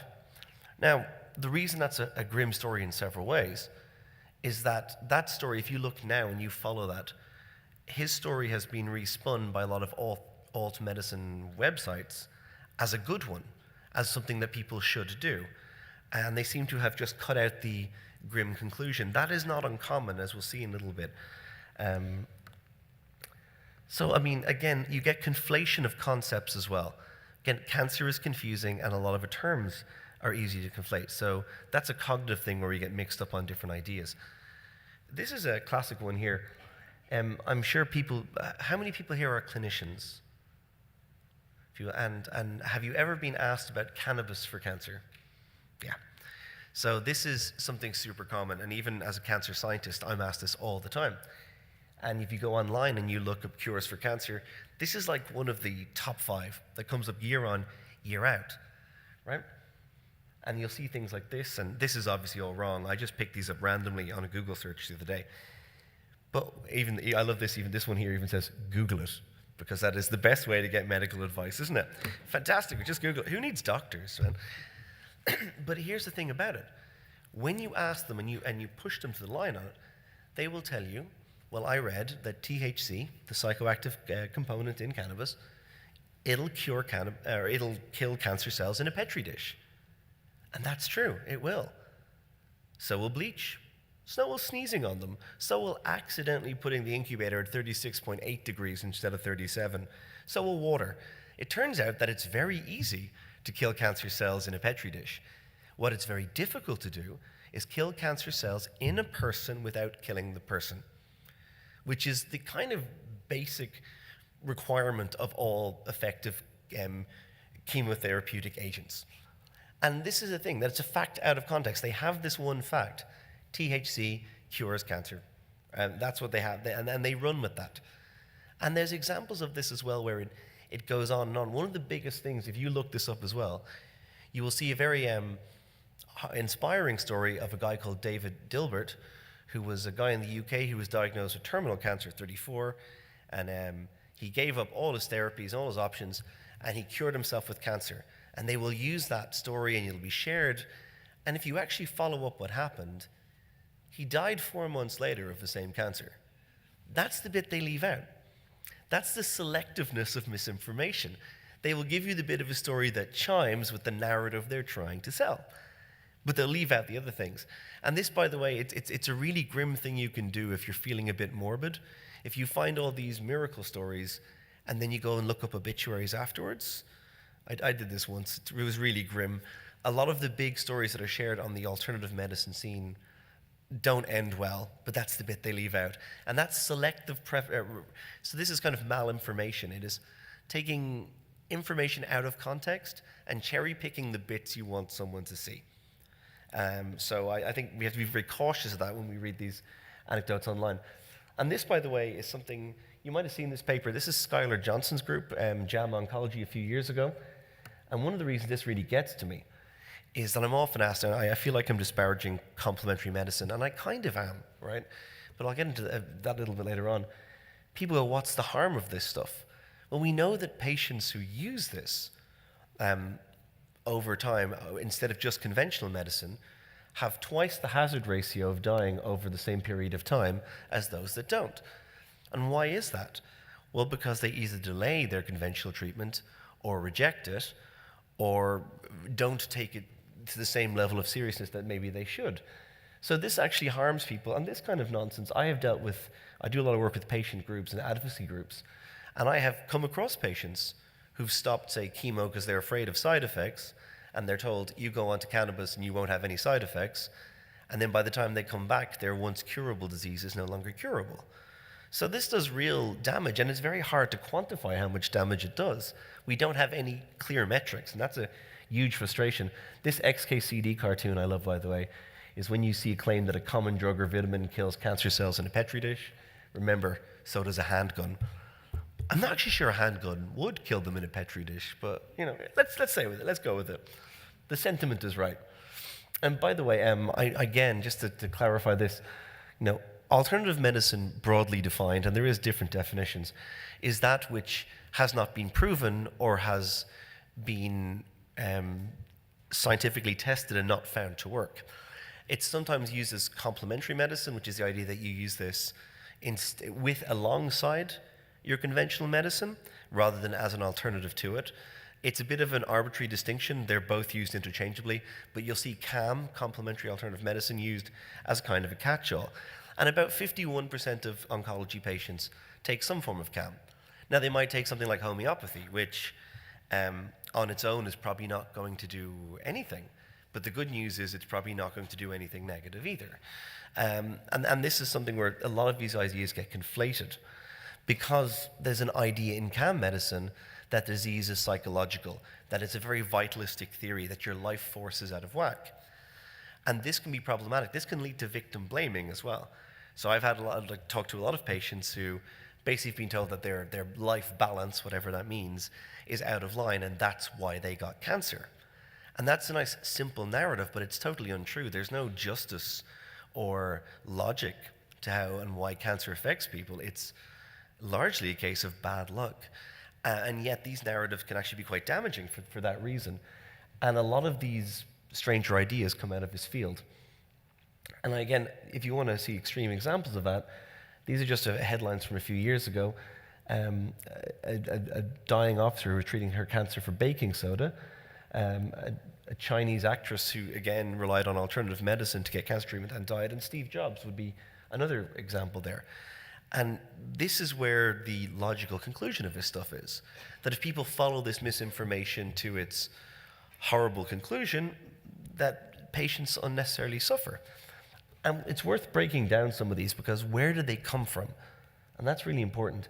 I think we need to talk about where an innocent factoid can get twisted and can suddenly become this long-lasting lodge bit of disinformation. So, for example, we look at something like the Warburg mechanism. And this is, as most of you will know, the observation that tumor cells are more likely to use glycolytic pathways or glucose than oxic pathways in some instances, not in all instances, whereabouts normal healthy tissue tends to use a much more efficient oxic pathway. This has been known since 1924. It is a consequence, not a cause of cancer. And yet this has given birth to very enduring bits of dietary cancer misinformation. And dietary cancer misinformation is a huge subsection of the cancer misinformation space. For example, here's just some books that are in the Amazon top 10 on cancer.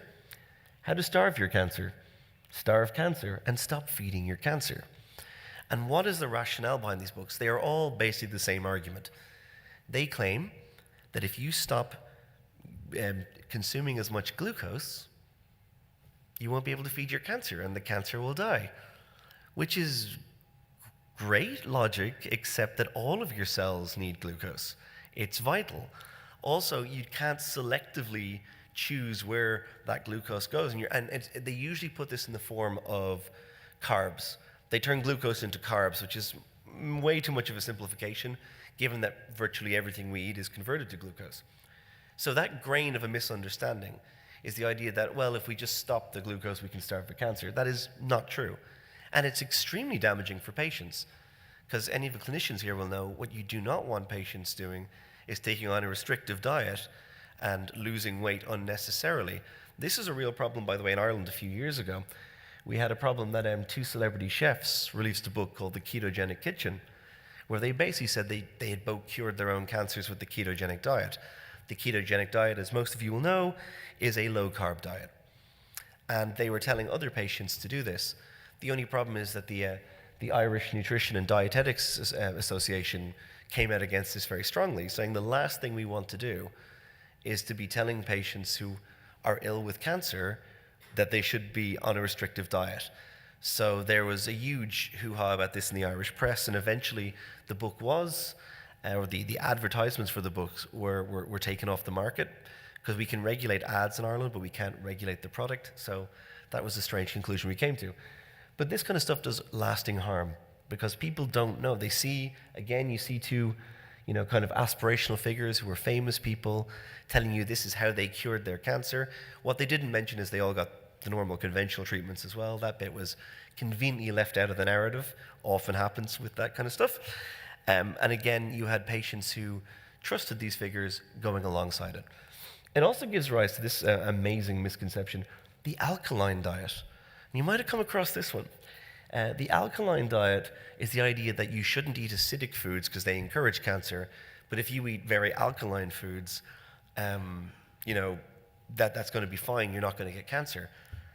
Well, do you know what? Firstly, your diet would be really boring. I mean, imagine never having a curry or a chili again. That would suck. But the other thing is, it's just not true. It's, again, the same misunderstanding. When tissue is using glucose a lot more, the byproduct is lactate. So it is true that the tumor microenvironment is far more acidic than, say, healthy tissue. But again, cart before horse, that's a consequence, not a cause. So the same confusion is right there. And someone has ran to an illogical conclusion from a tiny bit of information out of context they didn't understand. And it's really a good thing that we can't really control our bodily pH by diet anyway, for a few reasons. Firstly, it's very, very easy to kill ourselves if that was the case. Turns out there's not much of a range that we can tolerate. This is all centrally regulated for very good evolutionary reasons. What they do sell, though, and you've probably seen this, it's really awful. People who are really into the alkaline diet will test their urine pH to see if they, are doing it right. The thing is, that's the one thing you can change the acidity of, because it's regulated by your waste organs, your kidney and your liver, and all those things are doing the work there. So they are actually basically paying for very expensive urine when they go on this diet. It's the same with a lot of the vitamin diets as well.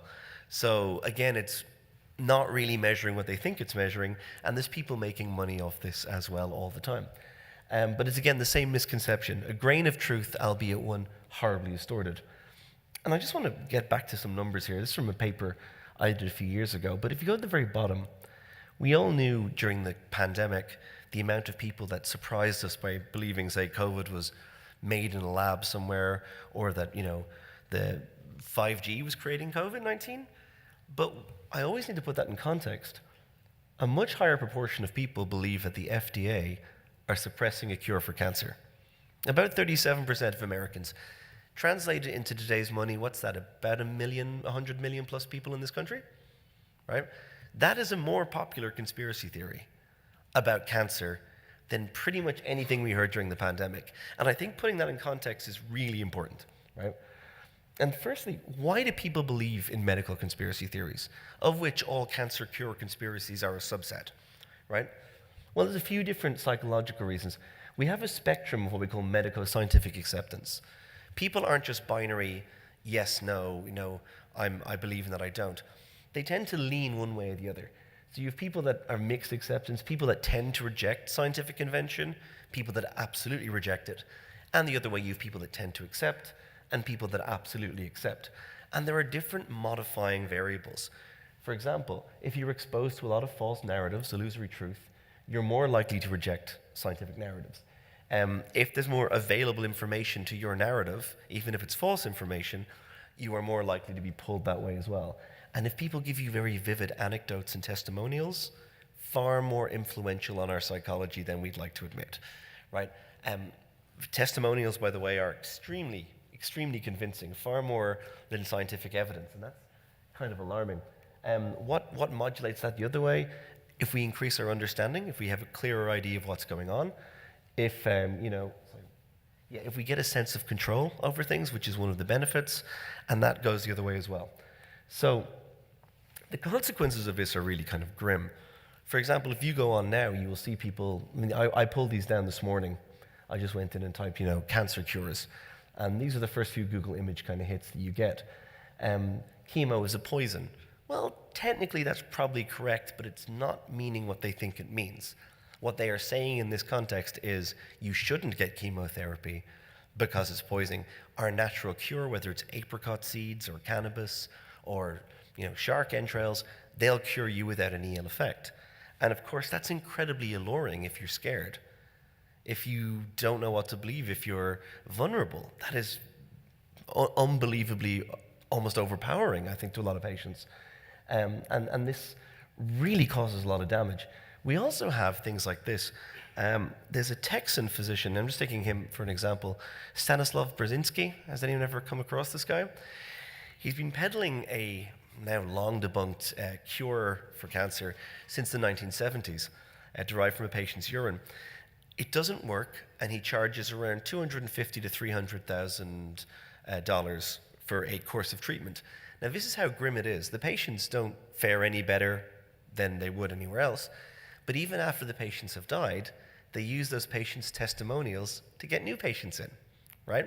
And a few years ago, they made a documentary about him. Now, to call it a documentary it got great reviews from the usual suspects. Dr. Oz loved it, of course.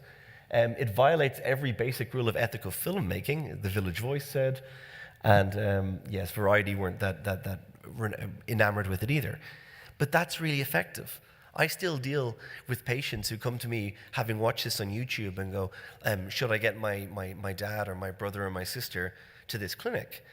And the answer is absolutely not. But the amount of money that is raised, they estimated in the UK last year, something in the order of 28 million was raised on GoFundMe, just in the UK, to send people to clinics like this. By the way, there are a lot of clinics like this. Mexico is a hotbed of lots of them. Hope for Cancer have a whole thing down there in Mexico. You have the Halwang Clinic in Germany. Germany is strange because the EU is very tight on regulating cancer, or false cures for cancer.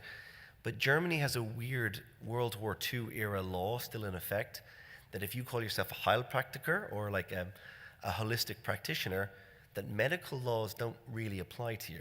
So a lot of the scam clinics in Europe run out of Germany, which is strange given that they are so tight on their regulation of everything else.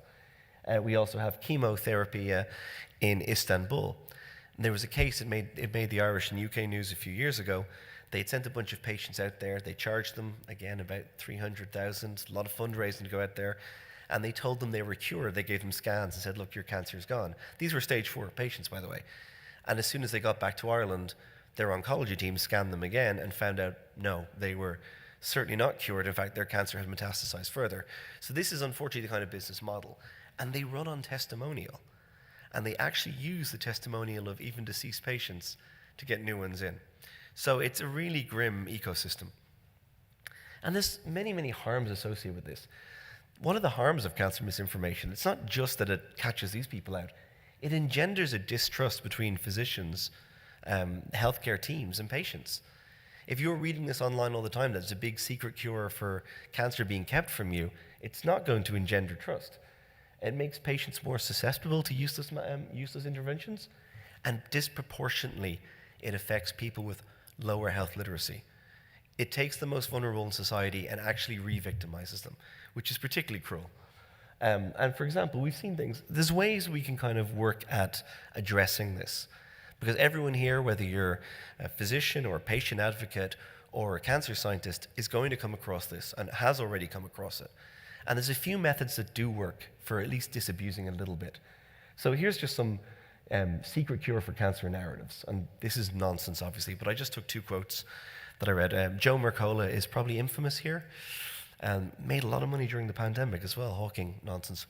But the whole idea of a cancer epidemic is a dream for big pharma. And I get asked this a lot, and I kind of play, not a game, but I turn it into an exercise. The Socratic method is a really, really good method for dealing with people's fears. Because if people come to you with this, they're usually not 100% sold. They're somewhere on that spectrum. But if they've got to the point where they're asking questions about it, they're usually still approachable. And that's very, very important. But it's really important to realize that you don't ever change anyone's mind. You give them the tools to change their own and hope that they do. You plant the seed and hope that they can disabuse themselves of those notions. And I'll try to give an example of that. So when I have people say to me, well, what if there's a hidden cure for cancer being suppressed by big pharma? And they have all these little anecdotes that they've read, and they come, and it seems like a convincing story. So we can play the Socratic method where we break down the premises and ask them to kind of just delve into them a bit. So the first one says, right, so there's a fundamental cure for cancer. And then you would ask them, well, okay, but cancer's not one disease. Cancer's like over 210 known maladies, all of which are very different. Some of them respond very well to chemotherapy, some to radiotherapy, some to immunotherapy, some we don't even have good agents for at all. And they all have very different prognoses. So would you say then, is the seed you're planting there is, why would you expect there to be a single magic bullet for something that is so varied?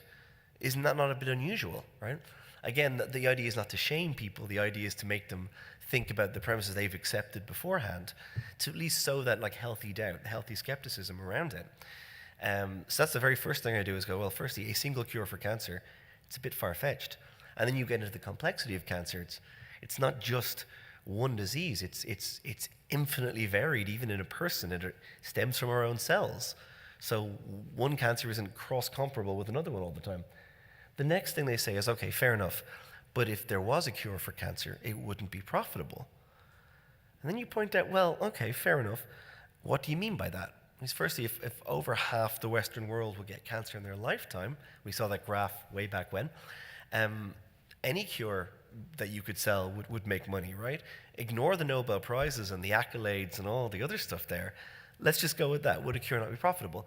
And they will usually get back to, well, it's a natural ingredient and Big Pharma can't patent it. In which case you say, well, actually they do that all the time.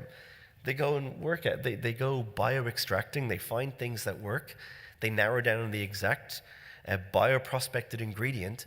If we found out tomorrow that vitamin D cured cancer, every pharma company in the world would be out racing each other to try and find out the exact dose, the exact concentration, the exact active part of that so they could put it into a pill, right? That's exactly what they would do. It's what they always do.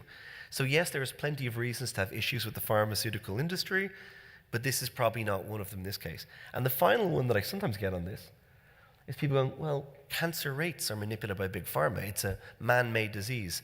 That's a very common one, that this is being created. It's being man-made. And I always point out, well, you see this, does anyone here read Ancient Egyptian? No? You're a pretty educated audience, could happen. This is an old bit of hieroglyph written by the physician architect Imhotep around 3,200 years ago, describing the excision of a breast tumor, right? Imhotep was also the villain in The Mummy for some reason. I don't know why they did him pretty bad there, I think. But that's, this, by the way, does anyone know why cancer is so called? So back in the days of Greek antiquity, if you have a skin tumor grow long enough, it starts to look like the legs of crabs trying to escape through your skin. Pretty gruesome. That's why it's called cancer, because it's that crab-like disease. We don't let that happen anymore. It's a big no-no. But again, this is showing you this is a very ancient disease. We have mummies that we found that have tumors.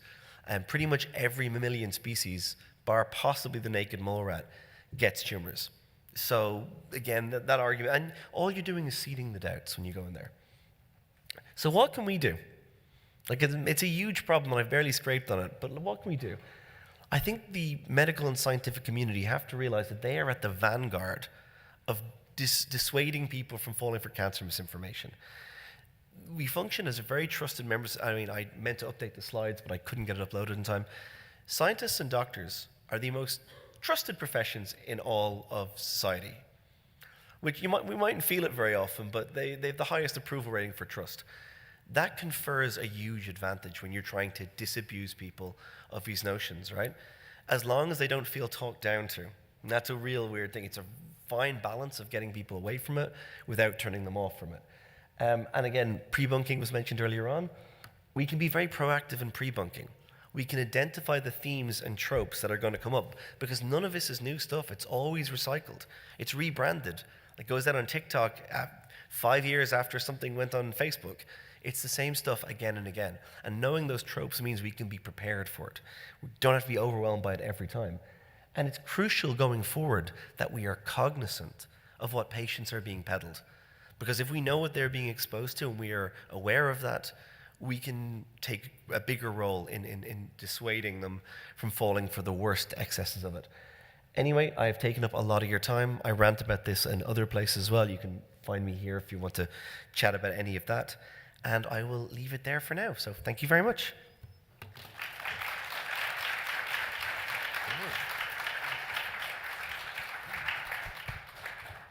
Okay, thank you very much, Dr. Grimes. I'd like to invite all of the speakers back up to the stage to engage in our panel discussion, as well as Dr. Besson-Enquist. Thank you. All right. Okay, so we're going to kick it off to question and answers. Please have a seat. We'll get everybody a minute to get collected. Get up here. I have one I have been thinking about, so I'm going to start it off. So I'm wondering, so, a lot of the advice given was kind of oriented towards how we as a scientific and medical profession can help debunk and address misinformation.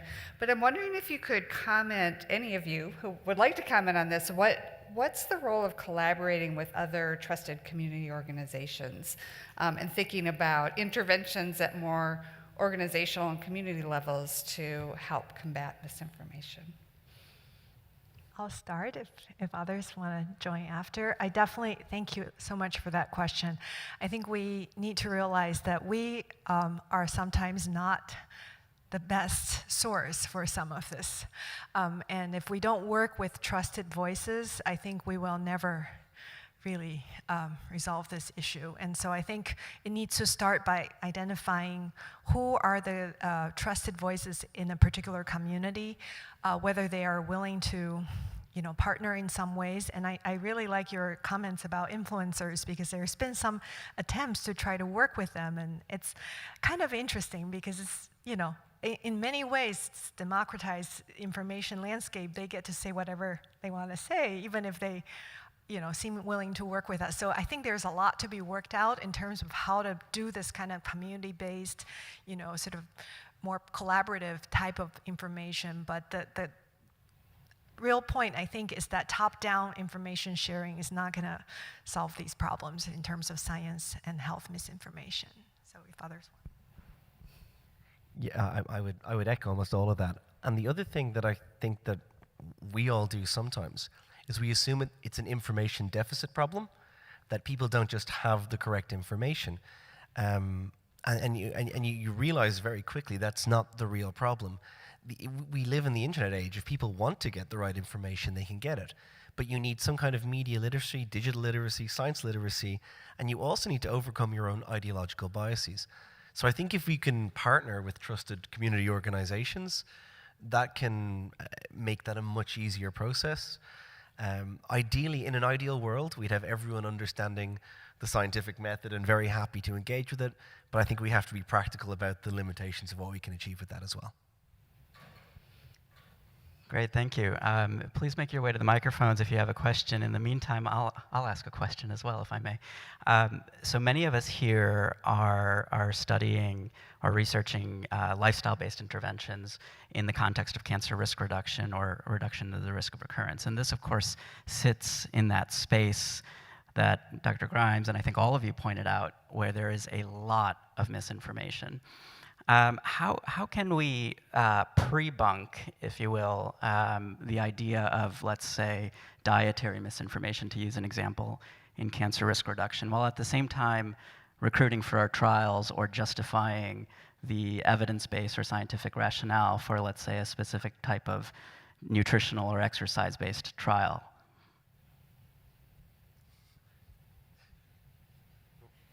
I guess I've stumped them. Please, thank you. I'll start. I think it goes back to, one point you made, Robert. Right?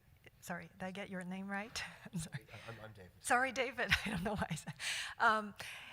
The idea that fear and emotions are such powerful tools. So I think a lot of times when diet and physical, any type of misinformation around a miracle cure or a prevention tip leverages people's fear or vulnerability. That's how they can succeed. So even before pre-bunking, I think recognizing and helping people recognize that they're often playing with your emotional vulnerabilities may be a starting point, because we often don't have as much quick and easy, sexy, tips to give our patients.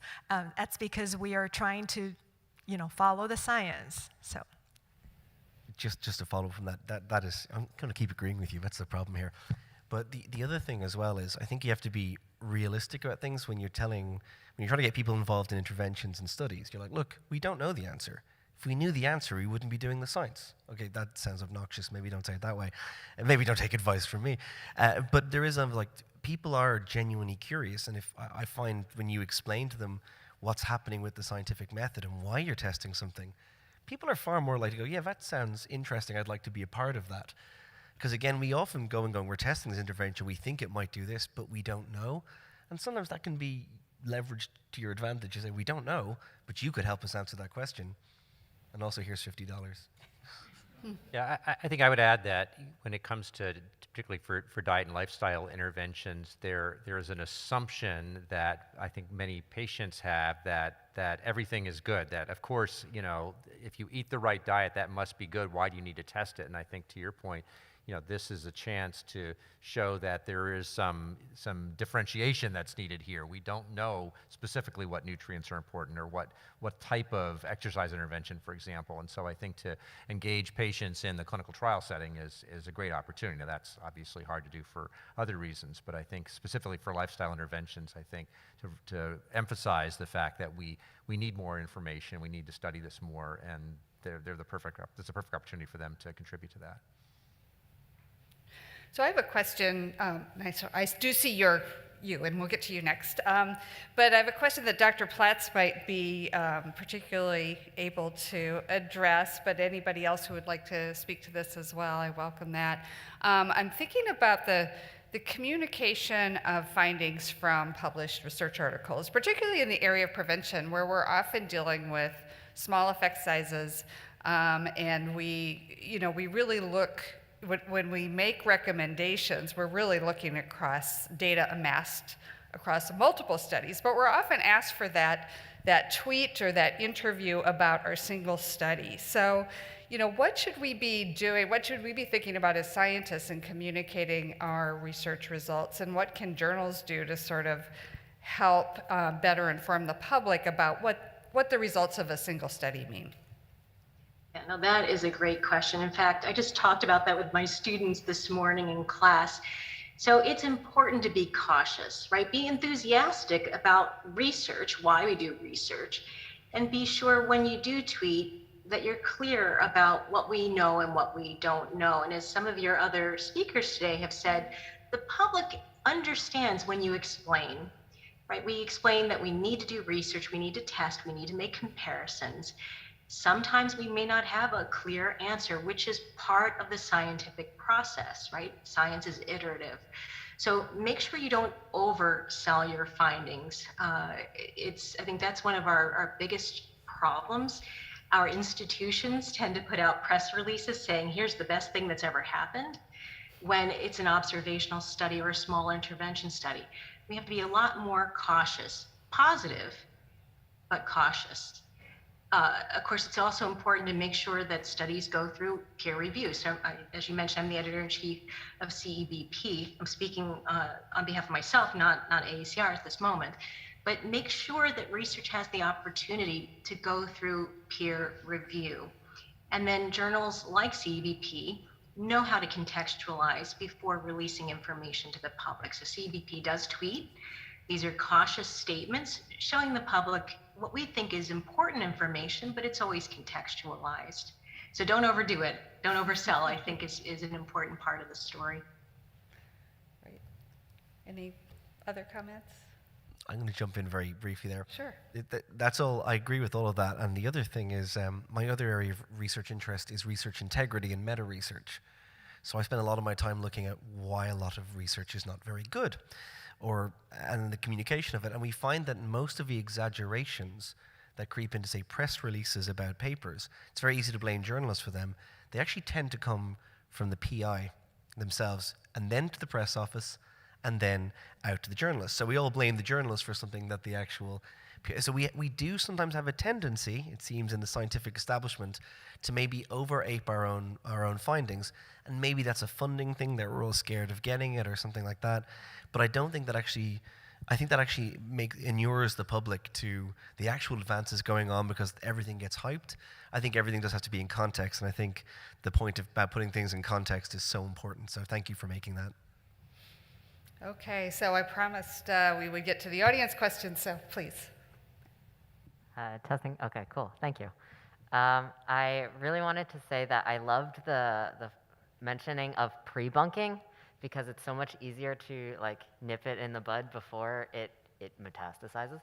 I feel like I'm fortunate in that most of the conspiracy theories, I guess, that you have presented, I was unfamiliar with. I don't know if that's a good thing or a bad thing, but I was wondering if you have any advice for the debunking aspect, because I feel like a lot of times if we're getting, or if our loved ones or people we know are getting information from a trusted source, like from their church group, from people they know, from community members, then it becomes more and more entrenched. If you guys have any advice on how to address this. I'll start again.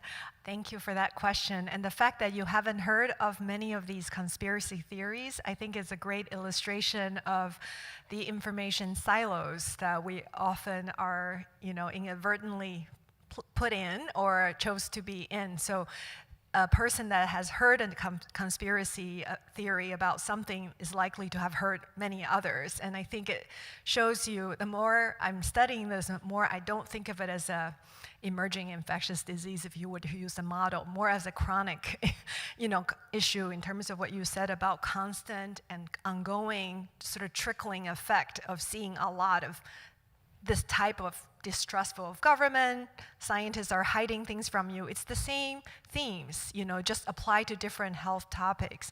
So I think that's something that's important.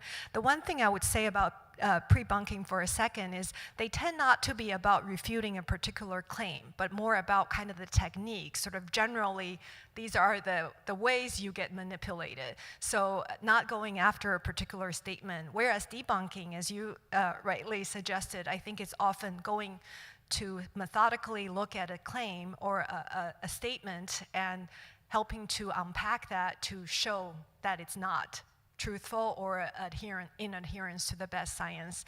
And I think there continues to be a role for debunking and correction. So thank you.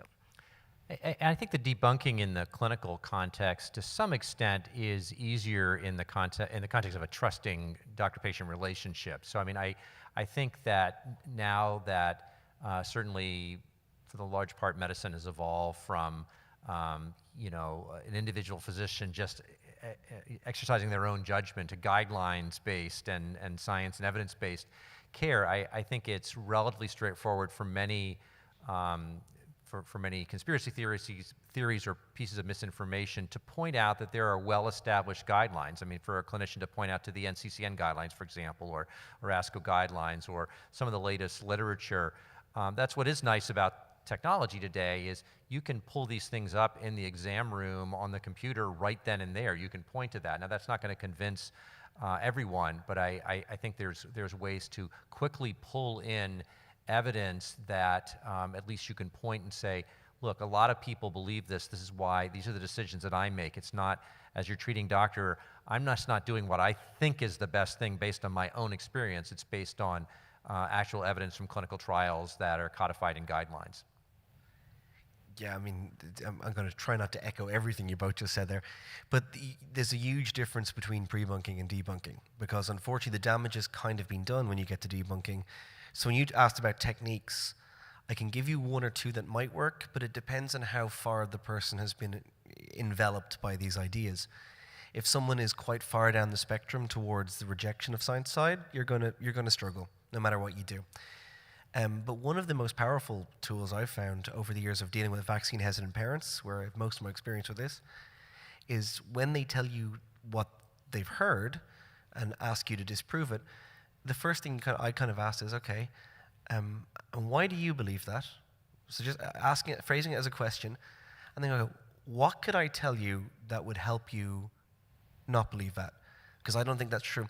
And often I've found when you deal with people's fears, you find out they're not even actually scared about the thing they're saying they're scared about. It's a different set of beliefs that have brought them there, but they've been kind of captured by these. They tie up in very strange ways. The psychology of belief is absolutely bizarre and way beyond my pay grade. Karen Douglas in Kent does some really good work on it.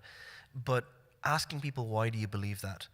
And asking them to explain their beliefs to you, what you're doing is giving them an opportunity to unpack their beliefs that have collapsed together. You may not change their mind, but you may plant that seed. And that's all you have to do, is constantly plant the seed and hope that their own logic and own reason eventually pulls them out of it. I know it's not a very satisfying answer. I'm sorry. I wish I had a better one.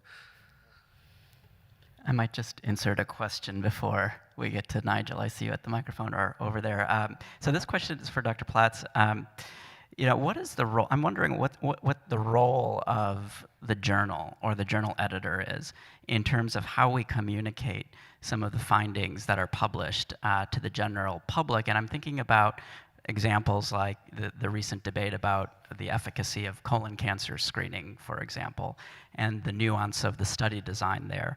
Or, Dr. Grimes brought up several issues, one of them being PI exuberance. And I think that oftentimes we do make forward-facing statements like the promising results of this preclinical or feasibility study should be further investigated. And I could see how that might lay the seed for over-exuberance. So is there a role for the journal itself in terms of how to temper some of that?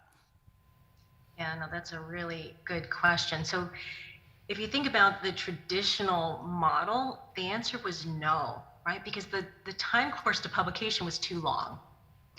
In the modern world, there may be opportunity, but then the question is, who's speaking? Is it the editor-in-chief? Is it the individual? Is it the journal? So what CEBP tends to do is to tweet about its own articles, and the journal itself does not get involved in tweeting about other articles. Should I be tweeting? Maybe I should be tweeting, right? Because I might be viewed as some sort of authority because of the role that I have, but I've actually decided not to do that. Instead, what we do is we just take a longer range view and we try to publish articles that address those questions. So, for example, the study that you just mentioned, there'll be lots of research that comes after it. We make sure all that research goes through peer review. We make sure there's strong strength and limitations sections for those articles. I think different editors-in-chief might take a different perspective. Some of them may be quite forward in writing editorials that they publish online rapidly under their masthead. It's just not something that I have done. I feel like our process is to make sure that we're publishing sound information and we're putting information out into the public space about the articles that we publish. But again, that's my perspective. Thank you. So I think we have a question from the online audience. Hi everyone, my name is Melissa. I work for ASCR and I will be including some questions from our online community. I have a couple for each, but I'll start with two. The first is for Dr. Miller or whomever we may want to answer. In terms of your professional experience or in terms of professional best practices, can you share some additional thoughts about leveraging an oncologist's entire oncology care team in an effort to combat misinformation in the clinical setting? And also for Dr. Grimes, how can we hold celebrities and alternative medicine companies and the scam cancer clinics accountable for creating or spreading misinformation? Thank you. Yeah, I'll go first. That's a great question about the oncology care team. And, obviously, oncology care is practiced in team settings most commonly these days. One of the places where there can be invaluable input from team members other than the physician is the oncology nurse. Almost every patient in every practice has a relationship with a member of the nursing staff. Those who receive infusion services, as most of you know, spend a lot of time in a chair with nurses. And I know from my years of experience that they form relationships with these individuals that really is more special than almost anything else in the office. In some cases, those are the people that they have the strongest bond to in the office setting. So I think you have to include the nurses that are part of the care team. But I think it's a responsibility to some extent of every member of the care team. Even it may be a question of the medical assistants or those that are having less extended interactions with the patients, but people are going to hear things. Then the patients not uncommonly will say something to the medical assistant they're afraid to say to the doctor. And I think to sort of make your staff aware that these are sometimes clues. Like I would if one of my patients were to share something with my medical assistant about an alternative cure, let's just say that they're going to be afraid to tell me, and this certainly does happen. I would hope that my medical staff my medical assistant or my other staff would make me aware of that. I think that would be doing a service to the patient, and I think you just have to train them to be part of those conversations. Great question. And I'll try to jump in on this one. Yeah, how do we hold people that do this stuff accountable? With great difficulty. So, for example, I mentioned those Mexican Tijuana scam clinics. They've been operating since the 70s. They were selling cures for AIDS in the early 1980s. They pivoted to different disease. There was a journal article, I think, in JAMA about them in 1991. So they keep changing their business, whatever the disease of the day is, cancer being a common one. They just use that all the time. How do you hold them accountable? There are some ways you can do it.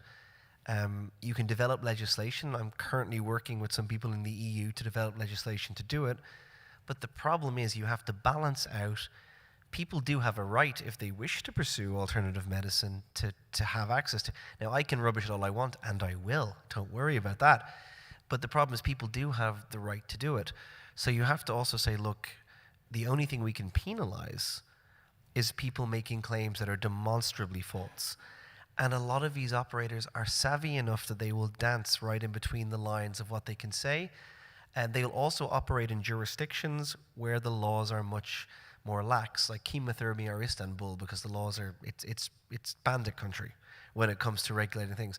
They operate in Germany because they have that one thing they can hide behind. We're trying to close that loophole, but God knows if we'll have any success with it.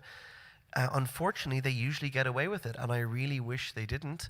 But I think if people actually stop and say, look, what you're saying is irresponsible, if bad press might be enough to eventually do them in, that's, I think, what will ultimately be the most effective in the long term.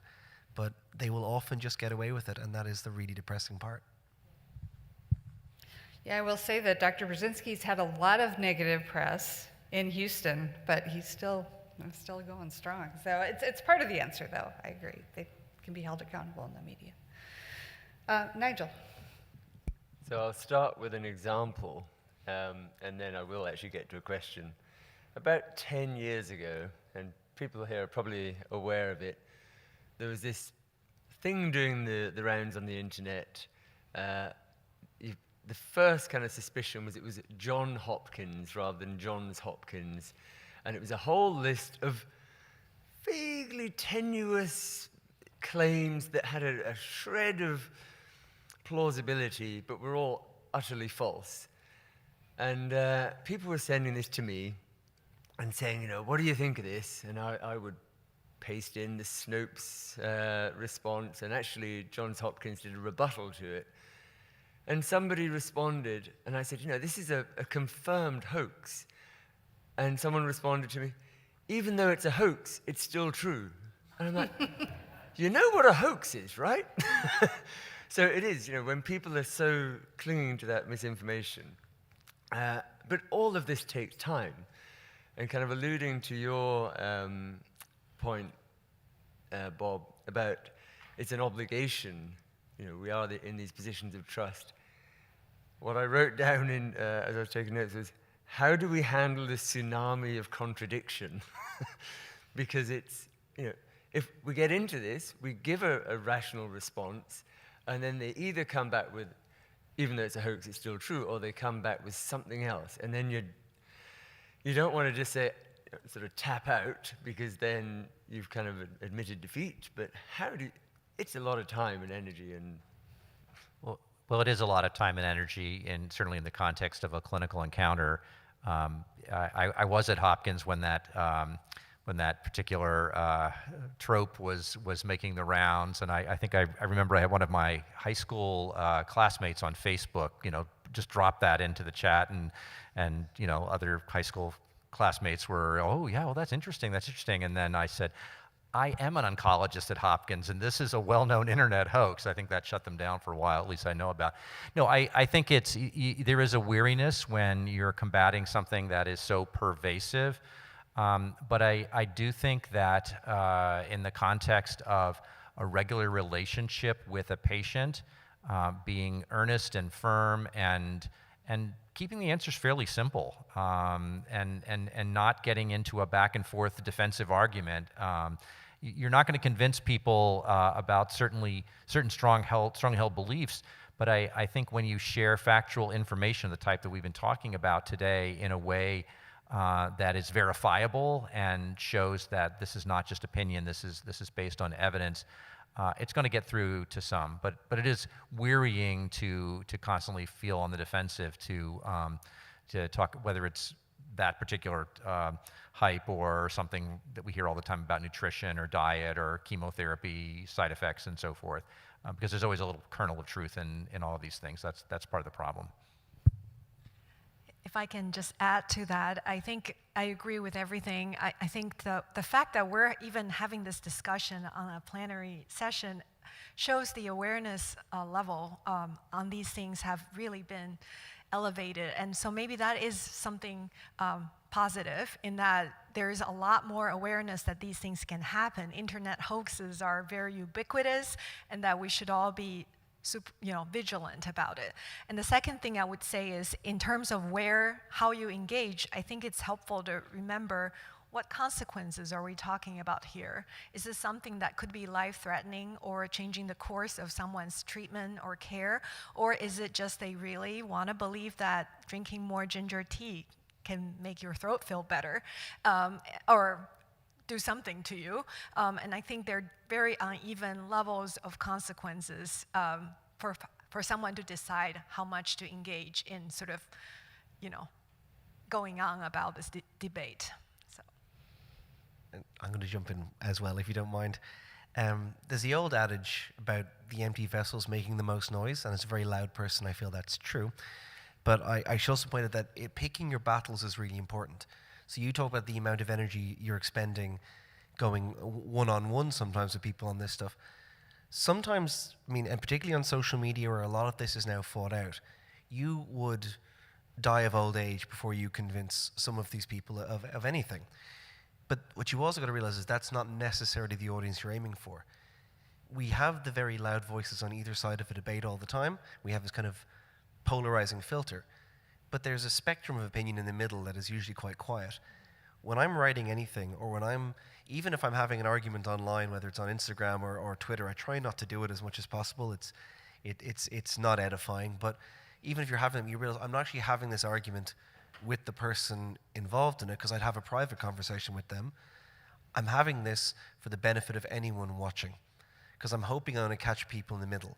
So I think it is choosing your battles, and going, look, only get into arguments if it's actually going to be beneficial for someone involved, and realize that a lot of the times the most committed voices are not going to shift their position, and you're just going to frustrate yourself trying, but you might capture someone else with better information, with a lot less effort, by just putting it out there.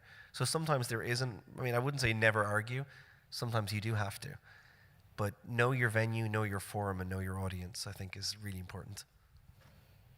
Great. We have a question over here. Thank you. Building on what other people have talked about, we spent a lot of time on the consumer, if you will, or the person living with and beyond cancer. But I wonder, as clinical providers, our role, not so much in disinformation, but perhaps lack of information when it comes to things, whether it be our own lack of time or our own lack of knowledge. And I wondered if the panel could speak a little bit about that. Yeah, I'll start. Great question. One of the things that has always struck me as interesting is how much time and effort some cancer centers and oncology practices spend to creating their own customized cancer information that so quickly goes out of date. And I showed the screenshot in my talk of something like ascoscancer.net, but it could be any of the reputable sources. I feel like there is ways to deliver this kind of information using traditional tools like a website, like an office website, by linking to existing information that's out there. I look at a lot of oncology practice websites in my day job, and it's interesting how some, again, I can tell they're well-intentioned. Someone spent a lot of time to work on this stuff, but it was clearly written in 2011 or something, before, say, the era of immunotherapy. So I think the point being that people will continue to consume, our patients will continue to consume information from any available source. Make the source that is familiar to them, that's accessible to them, the easiest way to get useful information. That's why I gave the tip about putting links into the after-visit summary. Again, you know they're going to read that, they're going to click on those links, that'll take them to a place. So I think there's little things like that you can do to, I think, to be able to share information without as much time and effort and cost as some of the others. So Bob, you also mentioned during your talk about recognizing the hallmarks of misinformation, and I'm wondering, can we or have there been efforts to risk stratify, if you will, populations or patients for misinformation, either receptiveness or exposure, and intensifying or de-intensifying our intervention as such?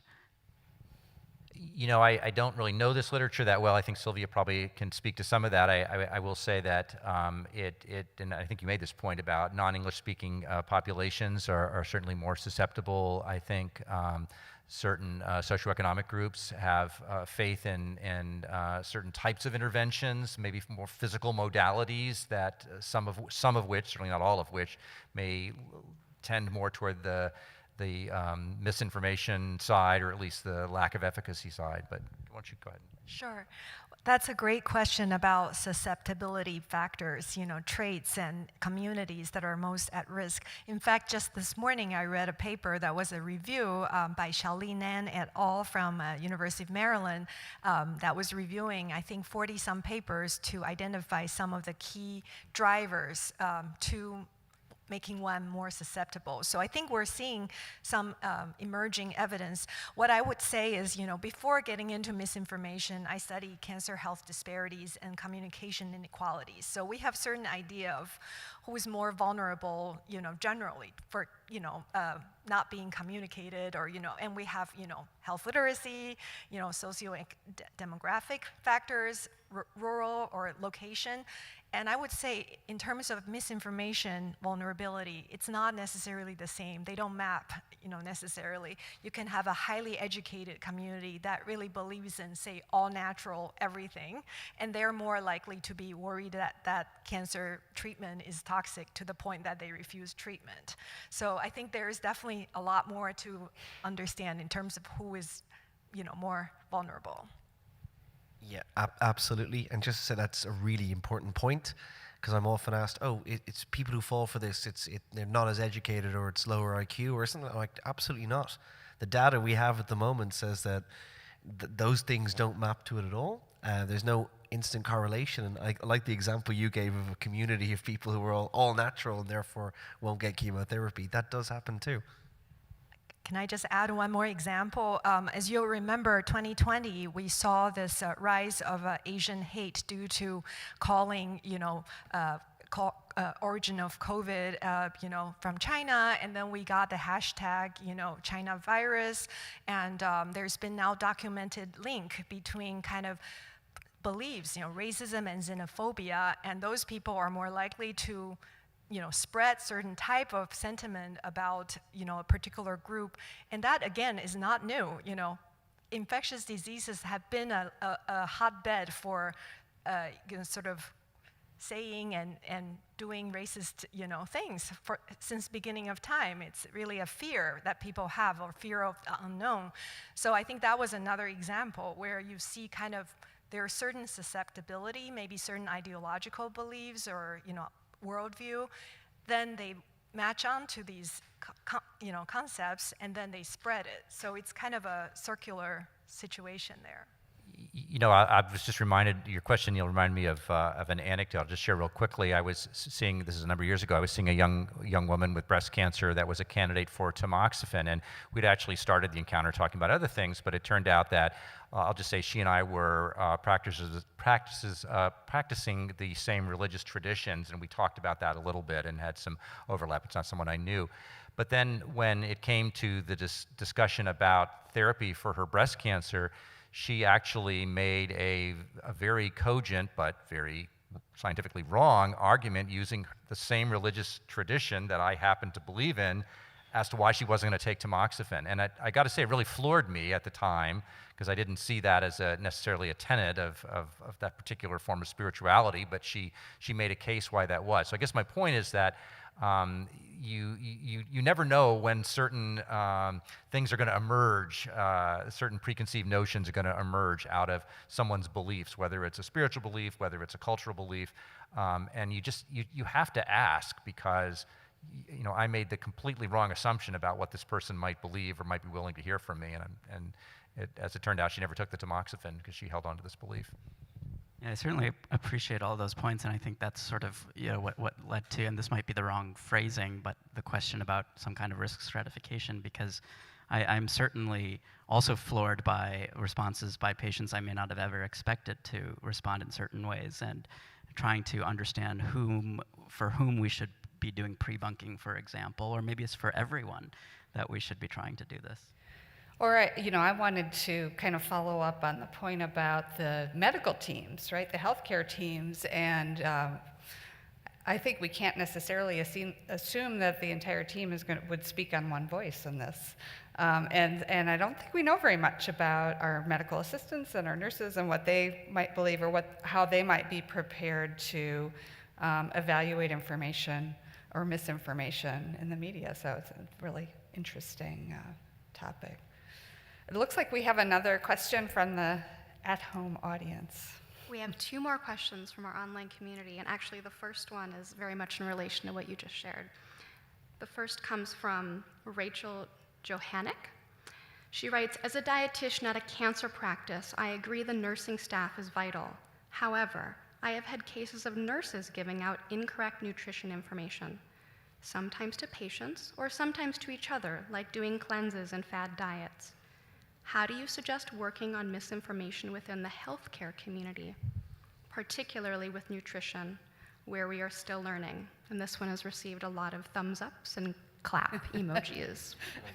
Yeah, I'll go first on that one too. So, ouch, yes, but I'm not really surprised to hear that. I certainly am aware of other anecdotes where something like that has happened in situations I've been involved in. I think you can't make any assumptions. I think to your point, Karen, I think that the healthcare team, this is not discussed, I don't think, very often in cancer centers.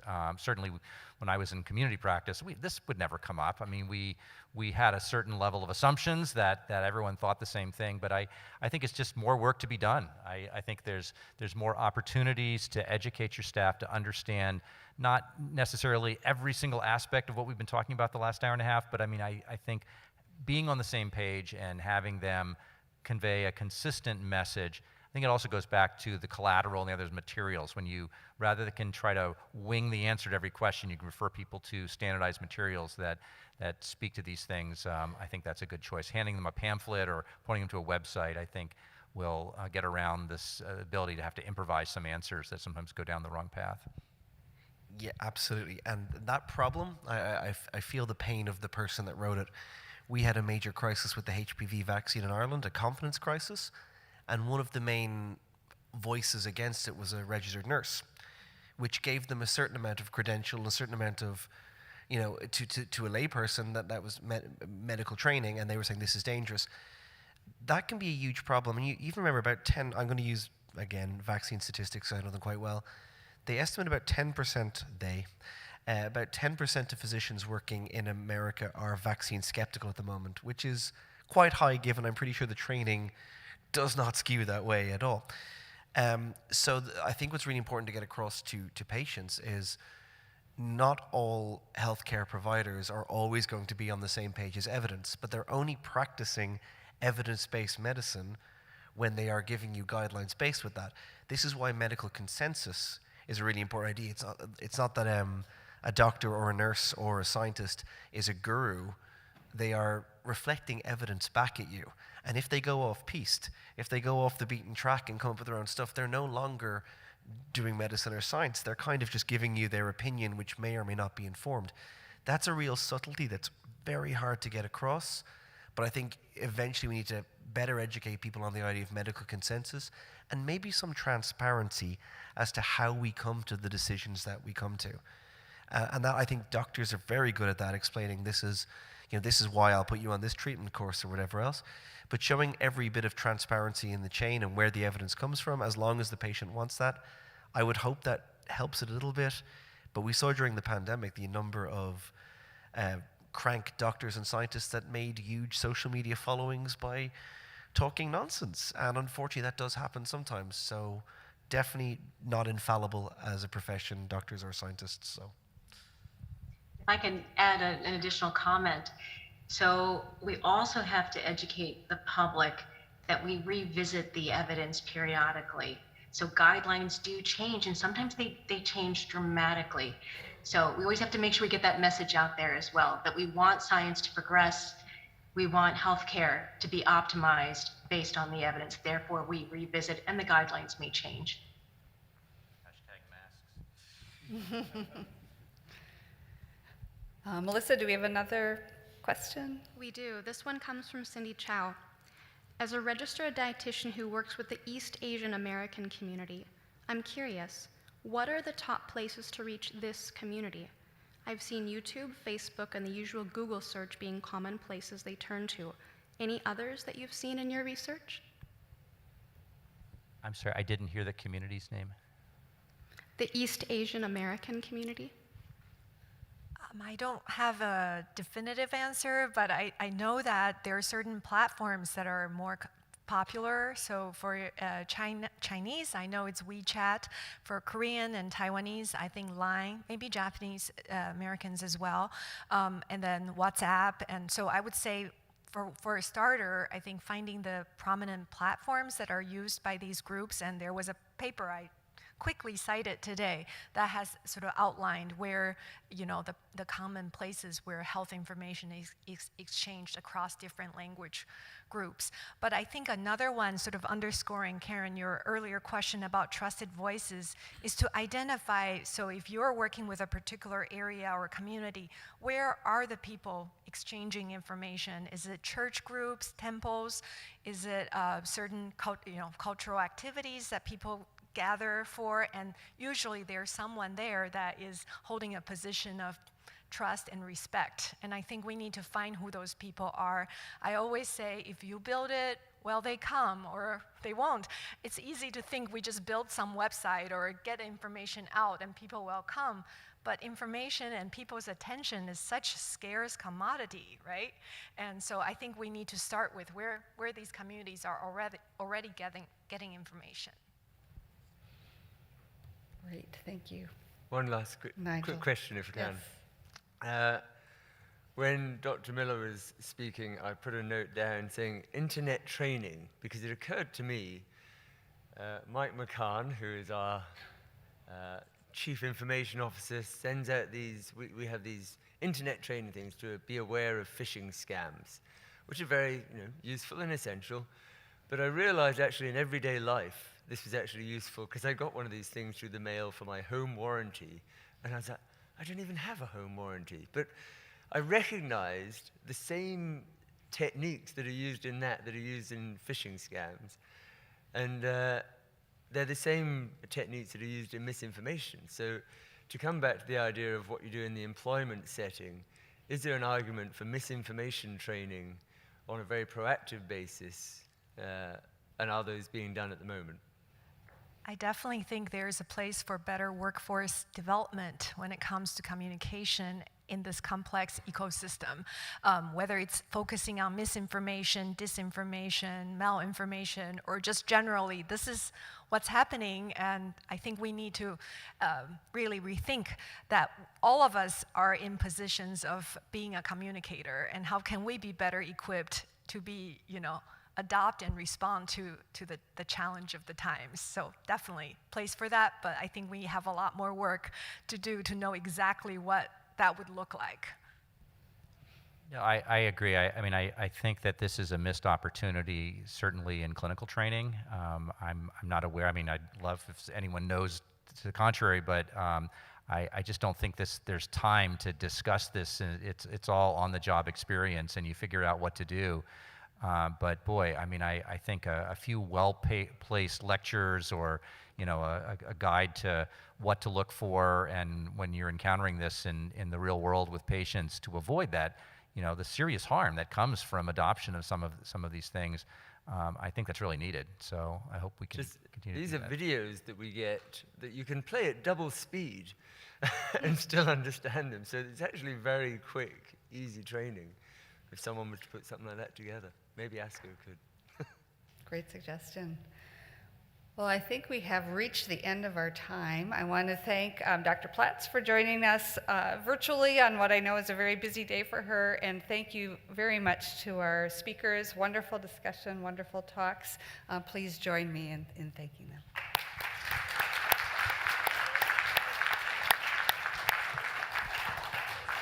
And please join us for the poster session at 6 p.m.